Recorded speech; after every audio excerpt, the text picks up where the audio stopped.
right, everybody. Welcome. How are you doing?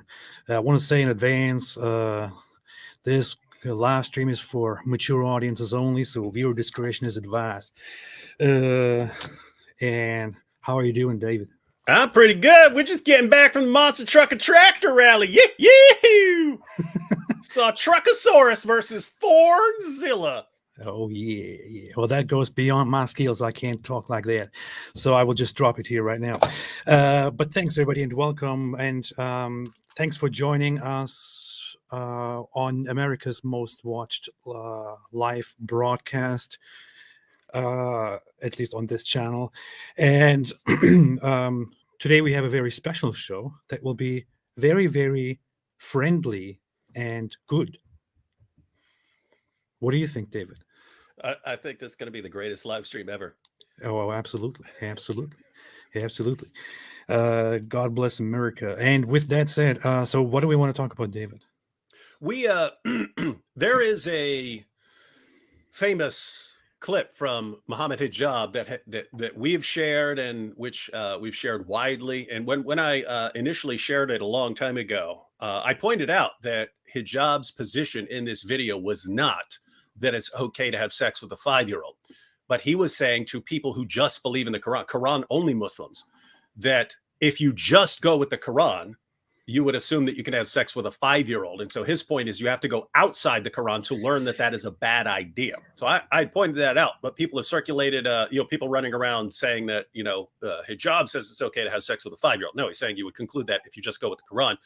But we wanted to have an actual video where we go through the entire clip so that people can't say we're taking things out of context or distorting what he says. And what's important is he doesn't just stop there. He also goes on to the topic of wife beating and makes claims about what you would conclude if you just went with the Quran on the topic of wife beating. And that's every bit as horrifying as what he says about the Quran allowing sex with 5-year-olds and concluding that it would be halal for a Quran only Muslim to have sex with a 5-year-old. So anyway, we want to be fair and look at all of this in context, because much like going to the Muslim sources, it's actually worse when you read it in context, ladies and gentlemen. And it's the same thing for watching a video of a hijab here. Fantastic. Yes, I believe you have just summarized what we are going to do. I wasn't paying attention because I was reading the chat. Just trust me, I crushed it. I trust you. With that out of the way, so today we want to look at that video that we are talking about that David just summarized. I believe, as far as I trust him, I really need to get rid of this hat. It feels very uncomfortable right now. All right. Mamas, don't let your babies grow up to be cowboys. Oh, now I have a thing on my forehead, just like those heavy Muslims when they... what is it? Zabiba? I forget. When they go down on the ground. Yeah, there's a name for it. I think it's something like Zabiba or something. I don't even know the name. That sounded like hallelujah. I don't even know that. When you totally know when they got like a big one, you totally know it's deliberate, right? Like these guys are like, of course, banging their head on the floor. They're like, you see. I was part of a religious community where that was considered undesirable and actually kind of a shamelessly inappropriate act. We were not supposed to do that, and we were often given the examples of certain Muslim movements like the Salafis, the Wahhabis, who tend to do such things very very deliberately, who try to show off how pious they are and how much they devote themselves to worship, that they rub their foreheads on the ground, on the thing, and get these idiotic marks on their forehead. And it's interesting because, again, I just pointed out in my recent Ramadan video, these are people who claim to follow Jesus. And he has this entire section in the Sermon on the Mount where he condemns fasting that's meant to be seen by others. And then you've got of course, that's all of Ramadan is one big fast that's meant to be seen by others, like the entire world. You have to let them know. But right before that, he has the section on prayer and wanting people to know that you pray so that they can see how holy and righteous you are. And so Muslims claim to follow that guy, Jesus, and they're literally banging their heads on the ground so that even when they're not praying, they're walking around. You're like, oh, that guy's so faithful. Look at how much he prays. He's got this big this big bruise, this constant bruise on his This beautiful bruise. Look at that. You're so holy. But you're being very unreasonable, David. If they don't have that bruise up there, how will Allah know that they are praying a lot? Correct. I stand corrected. Yeah, you stand correctly, of course, as always. So, yeah. With that said, God, so just so everyone knows the context here, Muhammad Hijab encounters some Quran-only Muslims at Speaker's Corner, and he's going to tell them why Quran-only Islam is so bad. And then this is what happens. You're explaining the context here as if we're taking things out of context and being Islamophobic, whatever. So terrible. And this is going to sound quite scary for you right now. Yeah. This is, I don't know why it auto-plays immediately, but is there a specific part that you wanted to go to before we just jump into it? Or? No, just got to go through the whole thing, man. There's two main sections. Hijab saying that if you just go with the Quran, you would conclude that you can have sex with a 5-year-old.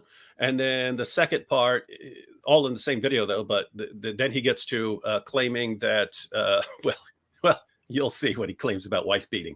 Yeah. The reason why it's haram to have sexual intercourse with a 5-year-old is not found in the Quran whatsoever. It's found in the Sunnah, and in fact,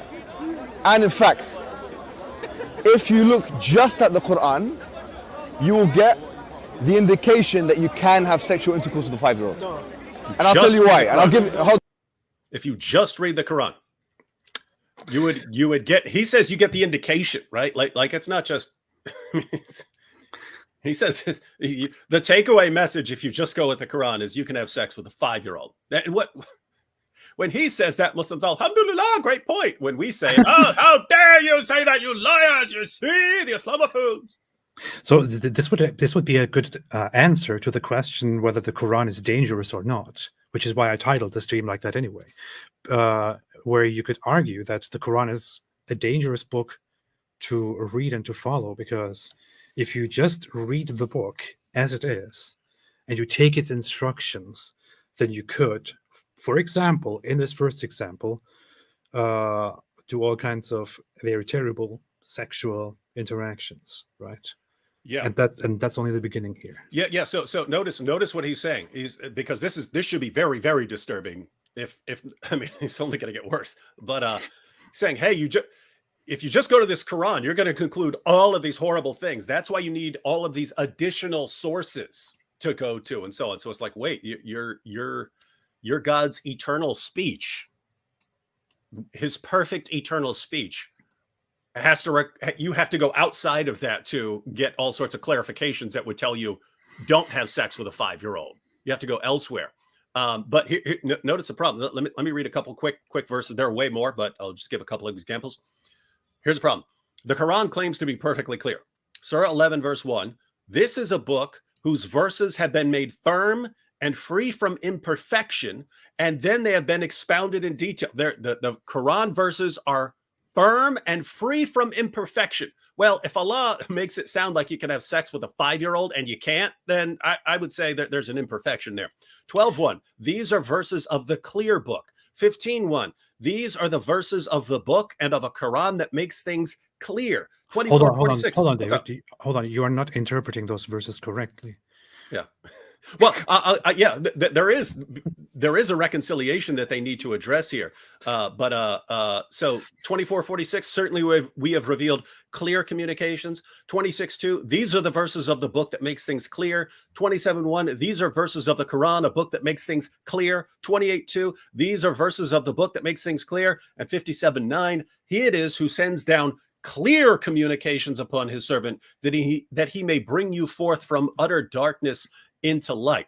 Now, you do have, in addition to all these, Surah 3, verse 7, which says that there are unclear things in the Quran, but the standard method of reconciling all these passages that say the Quran is perfectly clear with the claim that there are unclear things, the standard reconciliation for Islamic commentators is that Allah is perfectly clear in his commands, but there are, theological claims that you're a human, you just can't get your mind around. But notice the passages that hijab is going to be talking about are commands about marriage and divorce and wife beating and so on. And he's saying that these are so hopelessly unclear. You think you can have sex with a 5-year-old and as we're about to see, do much worse to her. Well, the actual context here is, of course, you as an Islamophobe would misrepresent this, but it's actually that when the Quran says that the Quran is very clear and perfect and easy to understand, then it means it is clear once you clarify it. Yeah, it is clear once you go to the correct scholars who understand it the right way and clarify it according to the correct opinion of the specific correct scholars. That's when it's clear. Isn't that interesting, by the way? Allah, in his eternal speech, is constantly bragging that he's so incredibly clear, you can't miss the point. And then you've got his followers who come along and, well, what Allah really means in all these verses is this other thing. And we have to go to all the sources and we have to go to the various schools of Islamic thought to figure out what in the world he's even talking about. And if you just go with Allah's perfectly clear speech, you would come to some really, really horrible conclusions. Yeah. Ali here said, he pointed out, God should have said it was kind of clear. So Allah could have said it's kind of clear. But some of this is somewhat clear. Yeah, it's a little bit clear. It's a little bit clear. I just noticed that David the Dizzle titled himself Super Genius here, which is, of course, amazing. Total humility going on here. Hold on. I'm saying this, and I'm going to back it up with evidences. Awesome. Let me repeat my point. We both agree that it's haram and it's wrong to have sexual intercourse with a 5-year-old. Okay, good. My premise today, my thesis today is as follows. It's guaranteed. Go ahead. The reason why it's haram to have sexual intercourse with a 5-year-old is not found in the Quran at all. At all. But is in fact found in the Sunnah. Okay, and listen, if you just read the Quran, it is halal. It would be halal to have sexual intercourse with a 5-year-old. Tell me how and why. Yeah, so the statement is very clear here. If you read only the Quran, it will be halal, permissible, without objection, without problem, to have sex with a 5-year-old, for example. Yeah, and by the way, this is a side note, but I've talked about this in the past, where when Muhammad accused Christians and Jews of deifying their priests and rabbis, he was actually challenged by someone. Someone said, "Hey, what are you talking about? They don't worship their priests and rabbis." And the response was, when they let their priests and rabbis overrule what Allah has said about halal and haram, you're worshiping them. Well, notice what hijab is saying here. He's saying, yes, if you just read Allah's speech, then you would conclude that you can have sex with a 5-year-old. We have to go outside that to human beings to tell us that is unacceptable. Wait a minute. He just said, according to what Allah says, it's halal. Sex with a 5-year-old is halal. You have to go outside of it. You have to go to Muhammad and his companions to find out that you shouldn't have sex with a 5-year-old, that it's actually haram. And so what's that mean? It means that whoever you are listening to besides Allah, you have worshipped that person, not according to me, according to Muhammad himself. So everything he's saying right now, according to his prophet, everything he's saying right now is shirk. It's total shirk. So one thing to clarify for those who come in and who don't understand the point here is we are very well aware that Muhammad hijab, like many other Muslims, do not believe it is permissible to have sexual relations with a 5-year-old girl. He believes it is not permissible. He thinks it is impermissible, but only impermissible because it is explained as impermissible by secondary sources outside of the Quran. And he here comes and explains that according to the Quran, there is no such thing. According to the Quran, it is entirely permissible to go and have sex with a 5-year-old. And you have to rely on explanations outside the Quran, aside from Allah, in order to understand that you can't actually do that. So other sources, secondary sources, have to clarify the point, because the primary source of your religion, the eternal word of Allah, gives you a huge misunderstanding and makes you do abhorrent things if you only follow that. And that, even by Islamic standards, even by the interpretations of Muhammad, would be equivalent to worshipping their prophets and worshipping their scholars, because they have to take their scholars and their prophets' words to overrule things that Allah says in the Quran. And that's shirk. And that's the problem. And with that, we have come to the end of this live stream. Problem solved. No, just let's move on. Come on. In Surah Al-Talaq, chapter 65, verse 4, Allah subhanahu wa ta'ala tells us who you can divorce and who you cannot divorce. And then he says, وَاللَّائِ لَمْ يَحِدْنَ وَاللَّائِ لَمْ يَحِدْنَ, and the ones who had never been pubescent before. Okay, what was that? Surah 16? Surah Al-Talaq, chapter 65, verse 4. وَاللَّائِ لَمْ يَحِدْنَ. Now the word lam in Arabic, it's what you call harfu nahi lil madi, which means that it's something, a negative term for the past tense. The Mufassirun, they say about this term, about this verse, it talks about breastfeeding women, because when you're breastfeeding you obviously can't menstruate. And it also talks about pregnant women, obviously you don't menstruate. Okay, you However, said at the same time, 65 verse 4. yeah. It doesn't say anything about that. Yes, it does. I'm just. Yeah, it does. Gotta agree with Hijab on this one. Absolutely. That's the headline. David Wood, an apostate prophet, finally agree with Muhammad Hijab on something. I completely agree with Muhammad Hijab here. Yeah, he's definitely on. Do you want to pull it up? You want to read 65:4? Yeah, I could read some commentaries as well if you wanted to show people the verse. The verse. I got the verse here. So chapter 65, verse 4, which is what Muhammad Hijab references here in this video.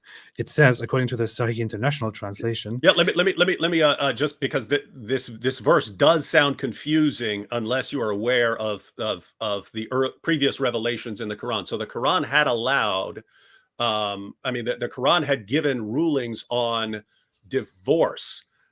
If you're going to divorce a woman, then you need to wait 3 monthly cycles before she remarries, because you want to avoid confusion if she's pregnant. You don't want to be in a situation where you divorce a woman, she goes and marries another guy the next day, and then she's pregnant and you're not sure whose child it is. So he came up with this rule, 3 monthly cycles, and so that had already been revealed. But then the questions arose, because there are 3 sort of categories of wives who wouldn't have a monthly cycle. And that is someone who's pregnant, someone who is too old, so someone who's gone through menopause, or someone who's too young.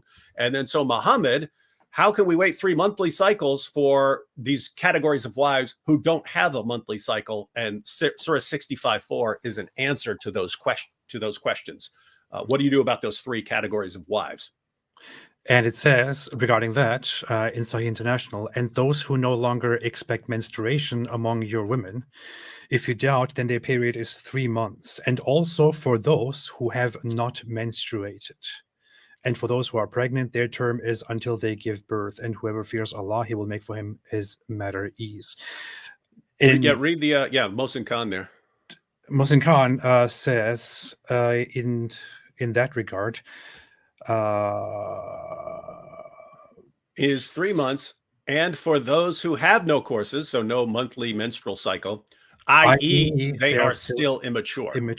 Yeah, i.e. they are still immature. Yeah, Arbi, for example, says, and those who have not menstruated as yet. Mm-hmm. And you can find the same interpretation in multiple translations and also in the exegesis, the tafsirs. Yeah, so what this is saying, ladies and gentlemen, is yes, the earlier command, the previous command was then wait 3 months, 3 menstrual cycles, 3 monthly menstrual cycles if you're going to divorce a woman. The question was, hey, what about wives that don't have a monthly menstrual cycle, either because they're too young or because they're too old or because they're pregnant? And these are the answers. And notice we already have Muhammad Hijab confirming this interpretation, but just so no one thinks that Muhammad Hijab is some idiot who's making this stuff up on his own, I'll go to let me just quickly read some of the greatest commentaries of all time. Ibn Kathir, right? Says Allah the Exalted clarifies. Oh, you got Ibn Kathir up? I do. What weird site are you on? I don't know. if you have doubt, and those who have no courses, as is saying.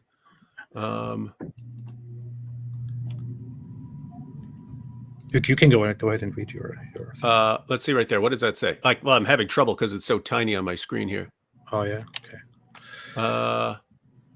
The second is that if you do not know the ruling in the case, blah blah blah, then the ruling is 3 months. Okay, scroll down. Those in menopause, among your women, for them the iddah, if you have doubt, is 3 months, and for those who have no courses, and for those who are pregnant, their iddah is until they lay down their burden. Ibn Abi Hatim, blah blah blah. Where are you? When the ayah in Surah Al-Baqarah was revealed prescribing the iddah of divorce, some people in Medina said there are still some women whose iddah has not been mentioned in the Quran.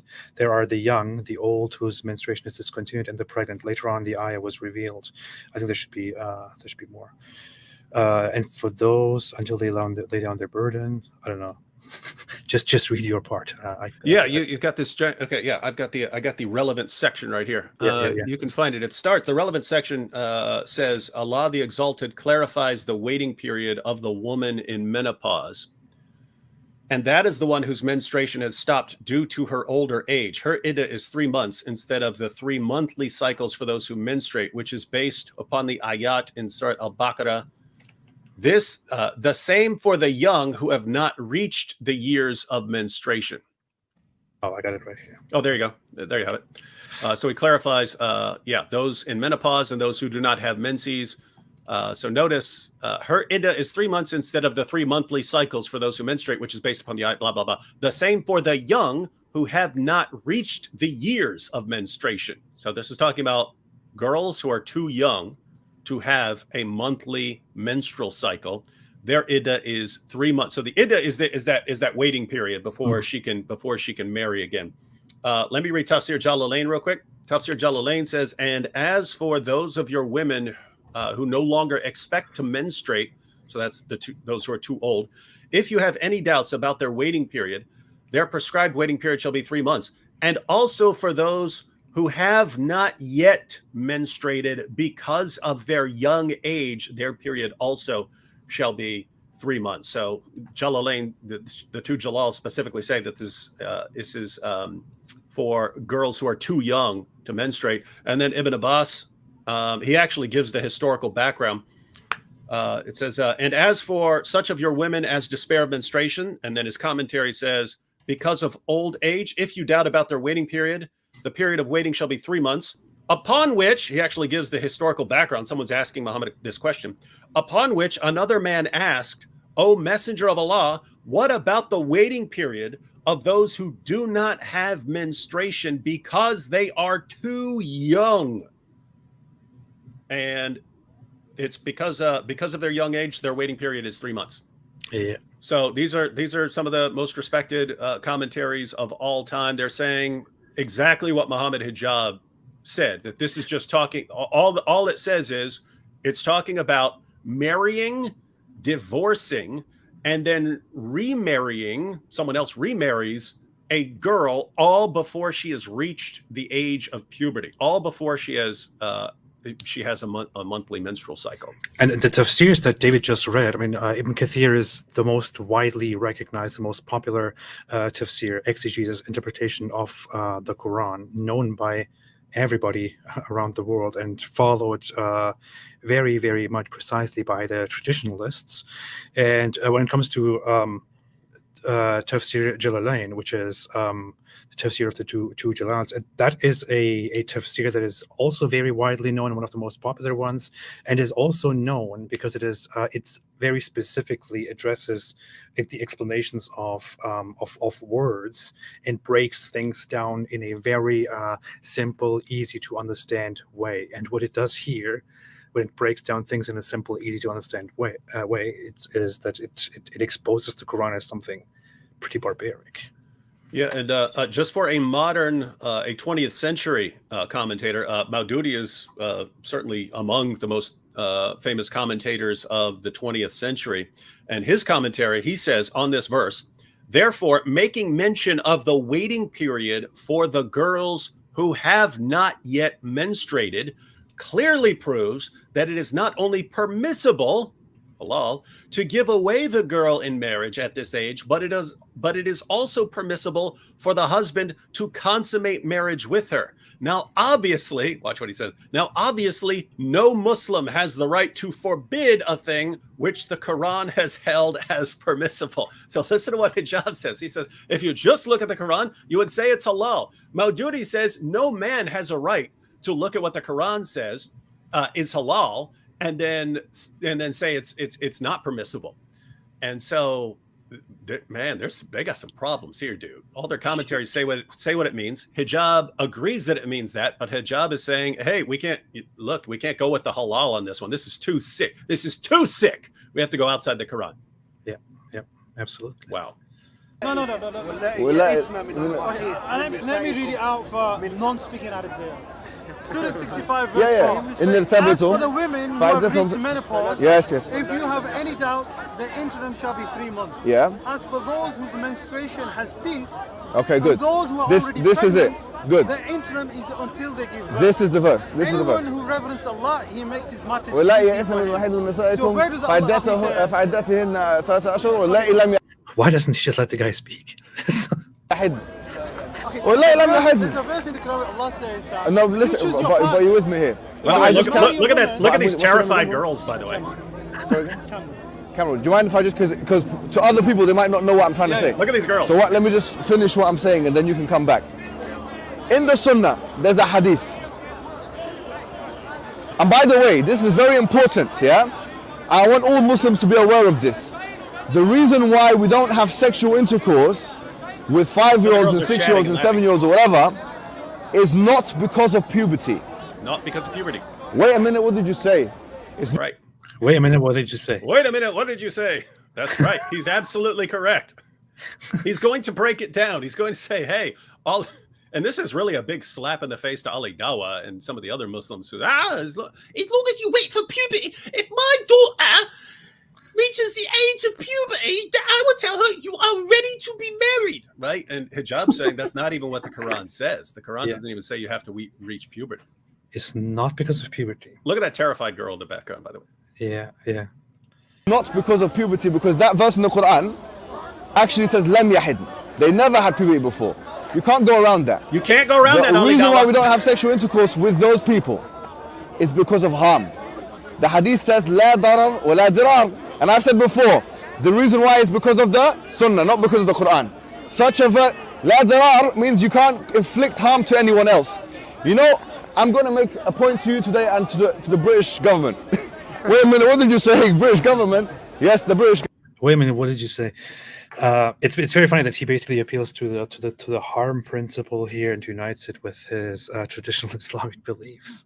Yeah. You can't harm people, and so since you can't harm people, then obviously you can't have sex with a 5-year-old. See, now we overrule what Allah has declared halal. Now worship me, worship me. You've heard my interpretation. Everyone worship me, agree with me, and not with Allah.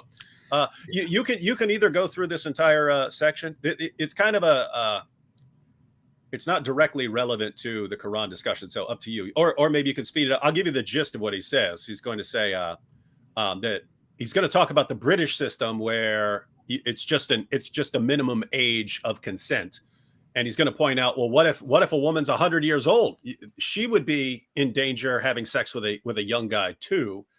And the British law doesn't say you can't have sex with a 100-year-old. So, you see, Islam is actually better. Okay, let's go through that. Yeah. Government. I believe that the way they formalize the age of consent is flawed. Let me tell you why. And I'll come back. No, but wallahi, let me come to you. Let me come to you.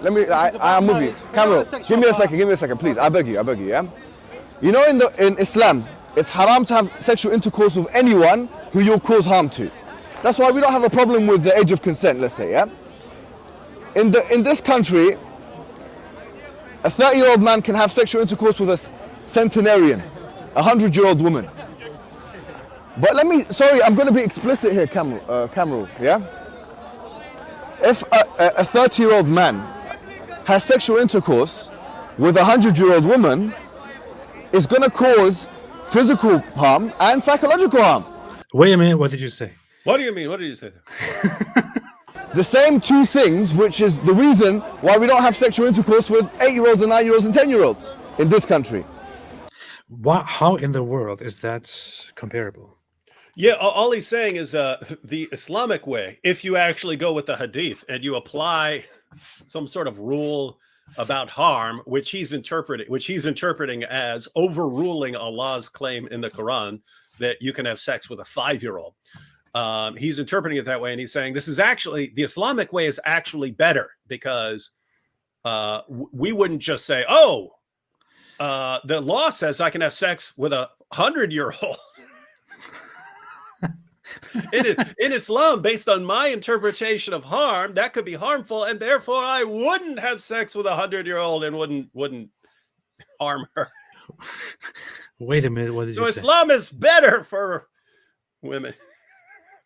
This is awesome, man. I don't understand this guy. Look at these girls in the background, man. They're I really don't. Their minds are mush right now after this. Yeah, someone pointed out 100-year-old woman can consent.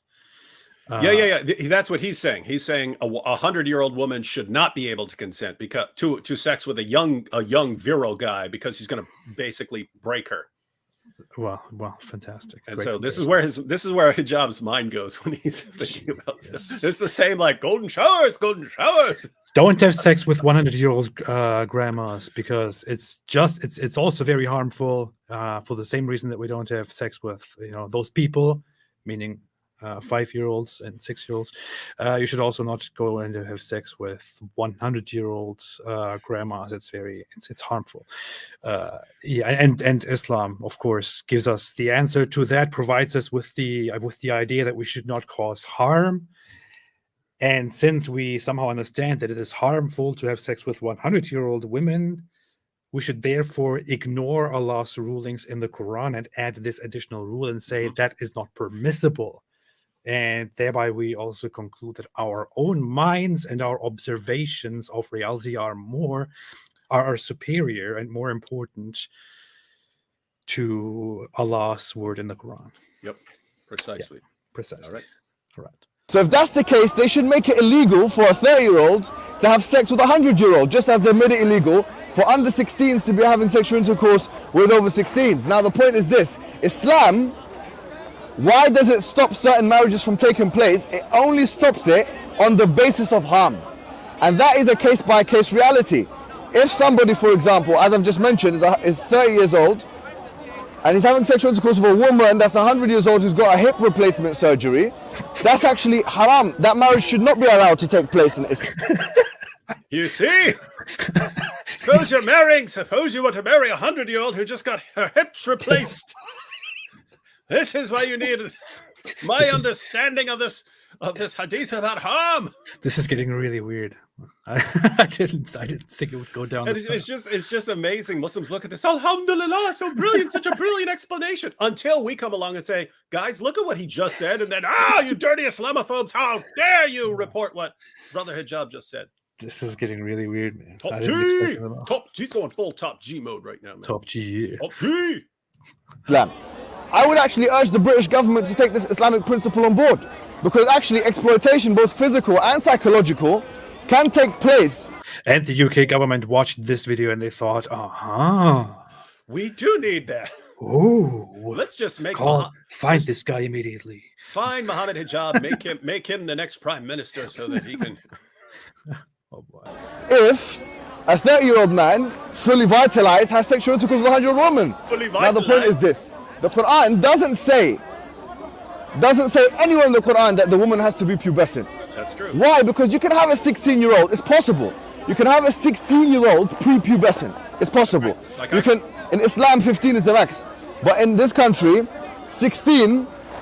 It's conceivable to find a 16-year-old woman who's, for example, hasn't menstruated yet. It is conceivable, although it's very unlikely, right? The point is this: in the Islamic discourse, the reason why it's haram to have sexual intercourse with categories of people, whether it be a 100-year-old woman if you're 30, or a 5-year-old girl if you're 30, is because of the harm, both psychological and physical, that you'll be causing them. Now I dare you now, you're a Quran alone guy. Triple I dog dare dare. you to find one verse I in the dare Quran you. where One. it says you're not allowed to marry someone based on harm, or you're not allowed to have sexual intercourse based on harm, or you're not allowed to marry someone based on puberty. Now, yeah, go ahead.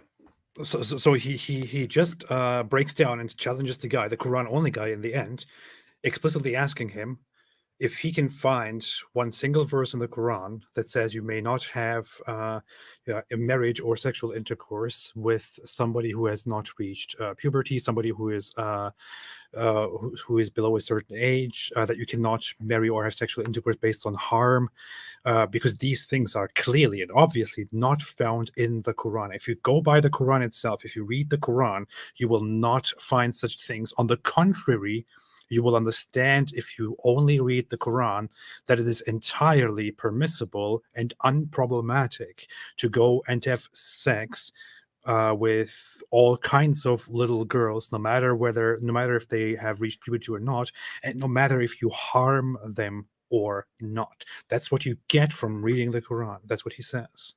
Yeah, and I mean, guys, think about the implications here. Again, once he is granted that Allah's speech makes it halal to have sex with a 5-year-old, and only his reasoning about harm makes it haram. If you go with him and not with what he says about Allah, then you're committing shirk and you're worshiping Muhammad hijab. Not according to me, not according to AP, according to Muhammad himself. It's Muhammad who said that when you allow a human being to tell you that something is haram when Allah has made it halal, you're actually worshiping the person. But I mean, think about what he's saying. He's saying if someone is going off to a land where there are no Muslims, and someone converts to Islam, and is going there, he's saying that if you just handed that person the Quran and did not also hand him massive collections of hadiths to learn Islam, this person would go to this other land, open up the Quran, read the Quran over. He could read it 1,000 times, and he would walk away. According to Muhammad hijab, he would walk away saying, I could go have sex with a 5-year-old. Nothing in this book says otherwise. And then Muhammad hijab would say, no, you have to look up my videos to find out why you shouldn't do that. You have to worship me. Interesting. Here's somebody who says, by the name of Mick Ferguson, which sounds very credible, says, blatant lie, Quran says girl needs to reach puberty. Chapter and verse, Mick. Where? Chapter and verse, Mick. We literally went to the Quran and 4 commentaries, 3 of the most respected commentaries in history, and then one, possibly the most famous 20th century commentary, and Muhammad hijab breaking down the Arabic right here. They all agree the Quran is saying, yes, you can marry, have sex with, and divorce a girl all before she's reached puberty, and that girl can then go marry another guy who can marry her, have sex with her, divorce her, pass her on to the next guy. As long as you wait 3 months in between those, a prepubescent girl can have 7 or 8 different husbands before she's ever even reached puberty. Because according to Muhammad hijab, she can start when she's 5, according to the Quran. Yeah. This is like, but we're the Islamophobes, you bigots. How dare you say this? My goodness, man. The only part in the Quran where it actually specifies an age, it doesn't specify, where it mentions an age in relation to marriage, is where it says that if you take orphans and you take care of orphans, then you should check them and marry them off when they reach an age of marriage. That's what it says. Test the orphans, test them well, and when they reach the age of marrying, then you should marry them off. But that again is a very specific reference to orphans, and it doesn't say this is about puberty. It says when they are ready to get married, then marry them off. Mm-hmm. And that has its own interpretations. This is not a ruling regarding, when it is allowed to marry a little girl. Mm-hmm. That here, we have just gone through it, according to Muhammad hijab and to many others. And the Quran itself is simply not found in the Quran. The Quran itself... Isn't this amazing, by the way? I mean, Allah, his perfectly clear speech. And again, the standard method of understanding all the verses about Allah's clarity is that he's perfectly clear in his commands. He gives a ruling, that is about divorcing girls after you've had sex with them, and yet the girls haven't reached puberty. Hijab agrees with us. All of Islam's greatest commentators agree with us, and yet we're the liars. Isn't this amazing? It's like they can all say it for 14 centuries. They can all say the same thing. As soon as we say, "Hey guys, look at what they just said," then it becomes an embarrassment, and it's liars. How dare you lie about our book? Well, my goodness, man. What a religion, dude. What a religion. What a religion. Obviously, these people are all Islamophobes. Muhammad Hijab, David Wood, Apostle Prophet, Ibn Kathir, the Jalalain, and so on. All right. Look at that girl. Look at that girl in the background, man. Terrifying. What? My mom didn't tell me this. She's thinking, wait a minute, what did you say? If you do that, I will take my point back. It doesn't. So that makes it halal then. It makes it halal. No, it doesn't. So if you're Quran alone, you're allowed to have sexual intercourse with 5-year-olds. Because it tells you who you should marry. It tells you who Where? you should Where does marry. it say that? Well, it's, Yeah, you're not allowed to marry your auntie, your mother, and that's I'm enough. not saying that. The Okay. criteria of what you should look for in a marriage. Go on, where does it say that? First and foremost, Allah says that a pure man for a pure woman. Okay, Meaning, fine. We're talking about belief. Okay. Your belief is how pure your belief. For example, Get me one verse in the Quran which says the woman has to be pubescent. No. One By verse. the way, do you see what this? Do you see what this guy's doing? Saying you have to marry a believer, and so it looks like he's saying, you have to, you're supposed to marry a believer, even though you are allowed to marry, Jews and Christians and so on. So somehow they're in the believer category. But he's saying you have to marry a believer, and so it looks like he's saying, well, a 5-year-old couldn't really be a believer. Doesn't know. A 5-year-old doesn't know anything, so a 5-year-old couldn't even be a believer. But notice, that's Hijab's point. You have to do some gymnastics like this and say, oh, okay, yeah, this verse is clearly saying you can have sex with a 5-year-old. It's halal according to this verse. You have to take something else in the Quran and twist it into saying you can't, which is what this he has to do because he has no outside source. He's Quran only. By the way, there is a funny side note here. Some people who also like to appeal to Ibn Kathir and others want to point out that the Quran does indeed say that there is, or the Quran, hints that girls should only be married off at the age of puberty, and then they refer to Ibn Kathir. The issue is Ibn Kathir never actually really said such a thing. There is an interpretation by Ibn Kathir about the verse that I just mentioned, which is, by the way, chapter 4, verse 6, I think, where he comments on marrying off orphans when they have reached the age of marriage. And he says in the actual text of the tafsir that when they have reached the age of maturity, and maturity is then not specified, it is not said that it is puberty. What he says about it is something like that there have been differing opinions on when this maturity is, and one of the popular opinions is that once a child begins to have wet dreams, then the child is matured, can be married off. Yeah. So and again, that's the problem is the verse that's actually talking about whether you can have sex with a 5-year-old says yes, thumbs up, and you have to go to interpretations of other things and interpret it in certain ways and then apply it beyond orphans, and then you have to do all these you have to take all these additional steps when according to Surah 65 verse 4 it's halal. You don't get to change halal to haram through interpretations once Allah has classified something as halal. Yep, that's exactly what it is. Area for what marriage should be based on, not what it should I want be one based verse on, in the Quran what from it the should be beginning of the based book on. to the end of the book which says that she has to be pubescent. I've just said that. So okay, so that makes it halal from your perspective. No, it doesn't. From your perspective, it's halal. No, it doesn't. It doesn't. It does. Because the criteria for marriage is defined in the Quran. Where? What should be a marriage? Oh, in a and where does it say and what should be pubescent? in a marriage in Where a does it say puberty is not? Firstly and foremostly, she should have the same belief as you. How can a 5-year-old girl that doesn't know the difference? Bro, between I'm a not. face- I don't agree. A 5-year-old can't be classified as a believer even. This guy obviously doesn't know his history. In his history, it is a child of a Muslim family is considered child of a believer. Is considered a believer. You don't have to go through. He's I Quran. believe in He's Islam. Quran only, man. Well, this is so funny. He's Quran only, and then he has to somehow appeal to some logic that is outside of the Quran in order to then explain explain the Quran. Yeah. It always goes there. It always has to go there. They always have to. The Quranists have to somehow interpret the Quran based on some interpretations and reasonings, and figure out what the Quran actually says and what the Quran actually what Quran verses actually mean. But then they claim to be simply Quran only believers. It is weird.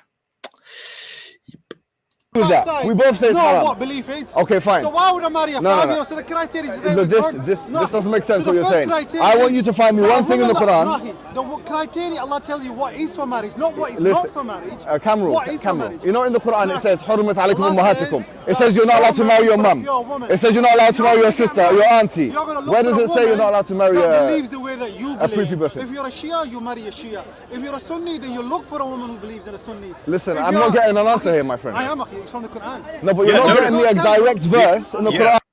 Notice what hijab is saying. Give me a verse which says anything remotely resembling don't have sex with a girl until she's reached puberty. And this guy who's Quran only supposedly is adding his own interpretations to a bunch of things. But a 5-year-old can't really be considered a believer. Shouldn't know anything. I mean, notice how horrifying this is, because if you put it together, hey, a 5-year-old doesn't know anything. Right, a 5-year-old knows very little. One of my sons is almost 5. He does not know much about life or marriage or anything like that. But if you put that together with, hey, the Quran allows sex with 5-year-olds. It's yes, sorry, bud, the Quran allows you to have sex with a 5-year-old, and that should be terrifying and horrifying to you. Somehow, all these guys are Muslims, and it's all fine. Yeah. Yeah, I have a 6-year-old, and he just turned 6, and he was trying to convince me a few weeks ago that leprechauns are real, and that I'm just being weird when I say they're not real, they're fake. You see? Yeah, but yeah. So you see, you deny Islam, and now your kids believe in leprechauns. You see? I want a direct verse. I want a direct verse. You're telling me in Go the on. Quran, there is nowhere in the Quran where Allah says a pure man for a pure woman. No, I didn't say that. Well, That's a straw man argument. No, it's not. I want a direct answer to my question here. I've just said the criteria for why we're not allowed to marry prepubescents, or let's say women that can't deal with it, is harm. That comes from the Sunnah. Now, the only verse in the Quran is وَلَا تُلْقُوا بِأَيْدِيكُمْ إِلَى التَّهْلُكَةِ. Don't cause your own harm to your own self. But it doesn't say anything about causing harm to others. I'm looking for one verse in the Quran. Just one. وَلَا تُلْقُوا بِأَيْدِيكُمْ إِلَى التَّهْلُكَةِ. I'm looking for one verse that you can say, you pinpoint it and say this is where it says prepubescent marriage or whatever is not allowed. It's only found in the Sunnah. Yeah, it's a simple request, right? Give me the verse, chapter and verse. Very simple, but no takers. this is kind of like the Zakir Naik method, where he says, give me one verse which clearly and unequivocally says, this and this and that. Yeah, except, I mean, in this situation, we've got the clearest verse that speaks on this is acknowledged by the greatest Muslim commentators of all time to say it's halal to have sex with a 5-year-old. So you show me otherwise, and you can't. Yeah, I root for the tall, bearded guy here. It's only found in the Sunnah. Because that is an addition. That's the problem now with the Quran alone. No, it's not. Because I give the answer for what is That's the the problem criteria with for the Quran marriage. alone. The criteria for the marriage, what you look for your partner, is clearly defined in the Quran. That's not good enough for me. A 5-year-old cannot make a distinction in understanding. No, what but that's belief your is. extrapolation. I'm saying get me a verse in the Quran. Direct verse. No, you can't get a direct verse. Okay, there you have it. So You just said you can't get a direct verse. Okay, there you have it. So the only direct verse says, yes, you can have sex with a 5-year-old. Muhammad Hijab says, show me anything that says otherwise. A guy tries to turn a claim about having a believing or pure wife into something that would rule out 5-year-olds, but he doesn't do a good job. And so that's it. Well, but Muhammad Hijab demonstrated very, very clearly that according to the Quran, it is okay to have sex with a 5-year-old girl. It's case closed. Indisputable. Unequivocal. 100% correct, Muhammad Hijab. Absolutely. So you can marry a 5-year-old. That lays out a criteria of what you should look in a partner. Okay, do you agree with me that being okay, Cameron, that's done now. We'll move on. Okay, the guy is humiliated, is destroyed. Do you want to move to the section where he talks about wives and how to treat them. They're probably about to get to it, aren't they? That's done, we'll move on. No, No you're problem. not done. Okay, give me something. No, that's not done. Give me You gotta- something. You got to first admit what I'm saying, acknowledge what it is that I'm saying. I know what you're saying. I What do I'm saying- acknowledge. Yes, I do acknowledge. Yeah, of course. Yes, So I the do, of course. Look at the grin on criteria his and face. the Look at the grin on his face. Yes, I I like this guy. I like you, man. acknowledge that words have come Okay. out of your mouth. Now that we've established this point. what the criteria of marriage is. It doesn't tell us what it's not. Okay, thank you. Okay, good. So- Let's see if the people are convinced with that. We'll move on. It doesn't matter. Now, if they're not convinced, no They problem. can only get No convinced problem. if they study the very book If that they're they not claim to convinced, we'll move follow. on. Now, second question. The Quran says وَاضْرِبُوهُنَّ. Now I'm going to become all controversial. So this is the important topic that we actually want to address today and talk about. The talk is coming to chapter 4, verse 34, which is the very infamous, notorious verse, which says that you have to discipline your wives, and if they do not listen to you, you may beat them, you may hit them. And there, the specific word, he says, "Yudribuna," which is beating, striking, which they will now discuss. And this is very, very critical. And so notice, what he did in the section about, matter of fact, let me give the overall picture. Here's the issue: people who are Quran only, you can have a sophisticated reason, a serious reason for being Quran only, right? It's that's the speech of Allah. I don't have to believe in Muhammad. Muhammad is basically a mailman. He's receiving the message and delivering the message. Why would I believe everything this guy says? Although you have to deal with some Quran passages that tell you what to think about Muhammad and lay him down as the pattern of conduct and so on. But anyway, the point is, the way Quran only Muslims who've actually thought through the issue have described it. It's like, hey, if you get a letter from a king and they bring you the letter, you don't start, anything the mailman tells me to do, I'll do what the mailman tells me. Like, why would you do that, right? But the fact is, the vast majority of people who go in a Quran only direction are doing it to avoid all the embarrassing facts in the hadith, right? They're trying to avoid all the stuff about things like Muhammad having sex with a 9-year-old girl, and Aisha having to clean his semen stains. They want to avoid all that stuff and just say, hey, let's just go with the Quran. And so, hey, we can avoid all these horrible, problematic things by just going with the Quran. And hijab is flipping that and saying, no, if you just go with the Quran, you don't have the limitations that are placed on some of these things by the hadith. And so it's actually, you get something worse. You don't get something better by ignoring the hadith. You get something that's even sicker and more demonic and evil than if you go with the hadith. And so he's pointing out how extreme it is to just go with the Quran, because you would think you can have sex with a 5-year-old, and now he's going to go, hey, if you're trying to avoid stuff in the hadith about wife beating, you need to think again, because it's actually worse. It's actually worse if you read the Quran without the limitations on wife beating that you find in the hadith. Yep. Controversial on this guy. Yeah, the Prophet Muhammad ﷺ, he never hit his wife ever. That's with me, yeah? that's Allahu Akbar. debatable. There's a hadith that says Muhammad never hit his wives, but there are other hadiths that say he did hit his wives, and now they're retranslating them. So you can go with the hard copies, the old hard copies of Sahih Muslim and Sunan an-Nasai, and they say that they translate it as Muhammad struck. Aisha says he struck me in my chest, which caused me pain. That's what Sahih Muslim and Sunan an-Nasai say. Now, if you go to them, like on sunnah.com, it says he gave me a shove. Right. So they're now they're retranslating the parts about Muhammad hitting Aisha because we started using it as a criticism. So in other words, exactly what's going on here. They're fine saying it for 14 centuries. As soon as we use it as a criticism of Islam, they want to suddenly change because we're Islamophobes. Yeah, and it is also very clear in the hadith that Muhammad permitted women to the beating of women. That he also said that men should not be questioned why they beat their women, and there is much more. There's also. Do you want to go into those sources right now, or do you want to move on for a little bit and then go back to that? Yeah, we can. What do you mean sources? You mean the ones about Muhammad hitting Aisha, or? Well, there is also the one about 434. Yeah. Let him talk a little more, and then we definitely want to look at what is acceptable according to the hadith. Mm-hmm.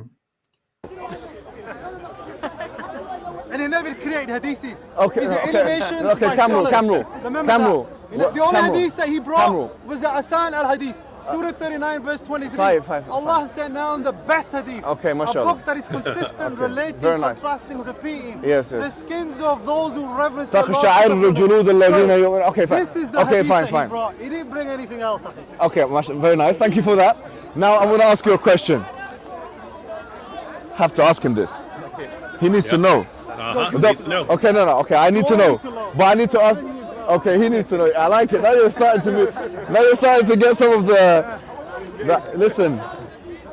But Getting the hikmah. before I give you the shovel. Before I go to you, Wait, hold on. the shovel. No worries. That's it. What are you talking about, brother? Shovel?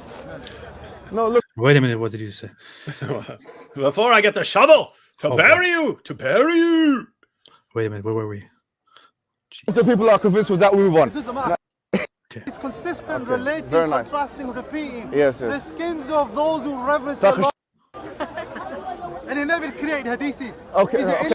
Why Why do you did keep this... messing around with it? He's about to go in there. Just let it play. Okay, no, it just went to the beginning, and then I don't know if we're at the right place now. Okay, My Camel. scholars. Remember that. Okay, The only Camel. hadith that he brought Camel. was the Asan al-Hadith. Surah 39 verse 23. Five. Allah sent down the best hadith. Okay, a mashallah. book that is consistent, Okay, relating, very nice. contrasting, repeating. Yes. The skins of those who reverence the تخشعر Lord. جلود الذين يؤمنون. Okay, fine. This is the Okay, hadith fine. that he brought. He didn't bring anything else, I think. Okay, very nice. Thank you for that. Now I'm going to ask you a question. Have to ask him this. You got to ask him. He needs to know. He needs to Without- know. Okay, no. Okay, I need to know. But I need to ask. Okay, he needs to know. I like it. Now you're starting to get some of the. The speaker's Listen, corner power. Hikmah. but before the I give you the shovel. The hawk and the hikmah. Before I bury you, Wait, hold on. the shovel. No worries. That's it. What are you talking about, brother? Shovel? Wait a minute. No, what look, did the grave is dug. The grave is dug. You're inside of it. Now look, You're in the grave. you've got two options. You can have the humble hand The humble hand. that will take you out of the grave, or you can have the shovel of evidence that will bury you. Now I'm going to be very straightforward with you here. The shovel of evidence is as follows. There we go. وَاضْرِبُوهُنَّ. Forget about everything else. It could mean striking a parable, but it also means to hit. Yeah? وَإِذَا رَأَيْتَ الَّذِينَ كَفَرُوا فَضَرْبَ الرِّقَابِ. In chapter number 40, in chapter 47 of the Quran, 47, Surah Muhammad, verse 4, where it says if you find in the battle of war, if you see the people that you strive against them, Strike them in next. war, you can Strike fight them them and hit their necks. Darb, the same word you darb. Darb, the word daraba yadribu, can range from patting and touching. Okay. Hold on, please. I have to interject. No, please, allow me, This is one Camel. word in the Arabic language that has the most different meanings. Okay, fine. That's how you apply Camera, I'm not disagreeing with you, my friend. Yeah, I do agree. That point, I want to shake your hand and agree. it. You'll Yes, come on my way yes, to I the agree with that. I agree with this point. He's right. I was about to make the same point. Me and you are on the same page now. The word daraba could actually mean striking a parable. It could mean tapping like this, like the tayammum. And it could mean hitting. It could mean beating someone up. Yeah, so the context is that in chapter 4, verse 34, which is the verse that talks about beating your wife, which I could pull up right here, says men are in charge of women by right of what Allah has given one over the other and what they spend from their wealth. So righteous women are devoutly obedient. Let me zoom in here. Guarding in the husband's absence what Allah would have them guard. But those from whom you fear arrogance, first advise them. Then, if they persist, forsake them in bed. And finally, strike them. But if they obey you, once more seek no means against them. Indeed, Allah is ever exalted and grand. So if they obey you, they're supposed to be obedient. And you can finally, as a final resort, after two different options, strike them, hit them, in order to turn them toward obedience and make them obedient to yourself, to the husband once again. And this word here, strike, which is what they are basically talking about, which is also translated as beat them. And if you want to scourge was the Pickthall. Oh yeah, okay. And Scourge them. And if you want to go into the word here, into the root, which is here, وَيْضْرِبُوهُنَّ, and strike them. So daraba, which is this word, this root word, DRB, is the word that they are talking about. And in the Quran, you can find different instances of this word where it is mentioned. You can see mostly it is used for strike, to hit, but also in different contexts, in different meanings. But in this context, it is translated as striking, as hitting, as translated by the Islamic scholars. Yeah, and notice you need that for the logic. Like you read the Sahih International, and they add, first and second and so on to indicate that there's an escalation going on. That first you warn them, second, then you banish them to a separate bed, and finally, the last straw, you beat them. Although it doesn't say you have to think of those as steps. It just could be giving you 3 options of how you deal with it. But I would say when you go with the escalation view, it actually rules out some reinterpretations, because if you're escalating, hey, I've already warned you. And then, okay, that wasn't enough. Now I'm separating myself from you. You stay in your room. Don't come near me. And then I'm escalating beyond that. Well, that would be hitting. And so if you say, it just refers to something else, or giving her another warning, it doesn't make sense. Yep. That was just the context explained here. Yeah, you want to check out 47:4 and what he's saying.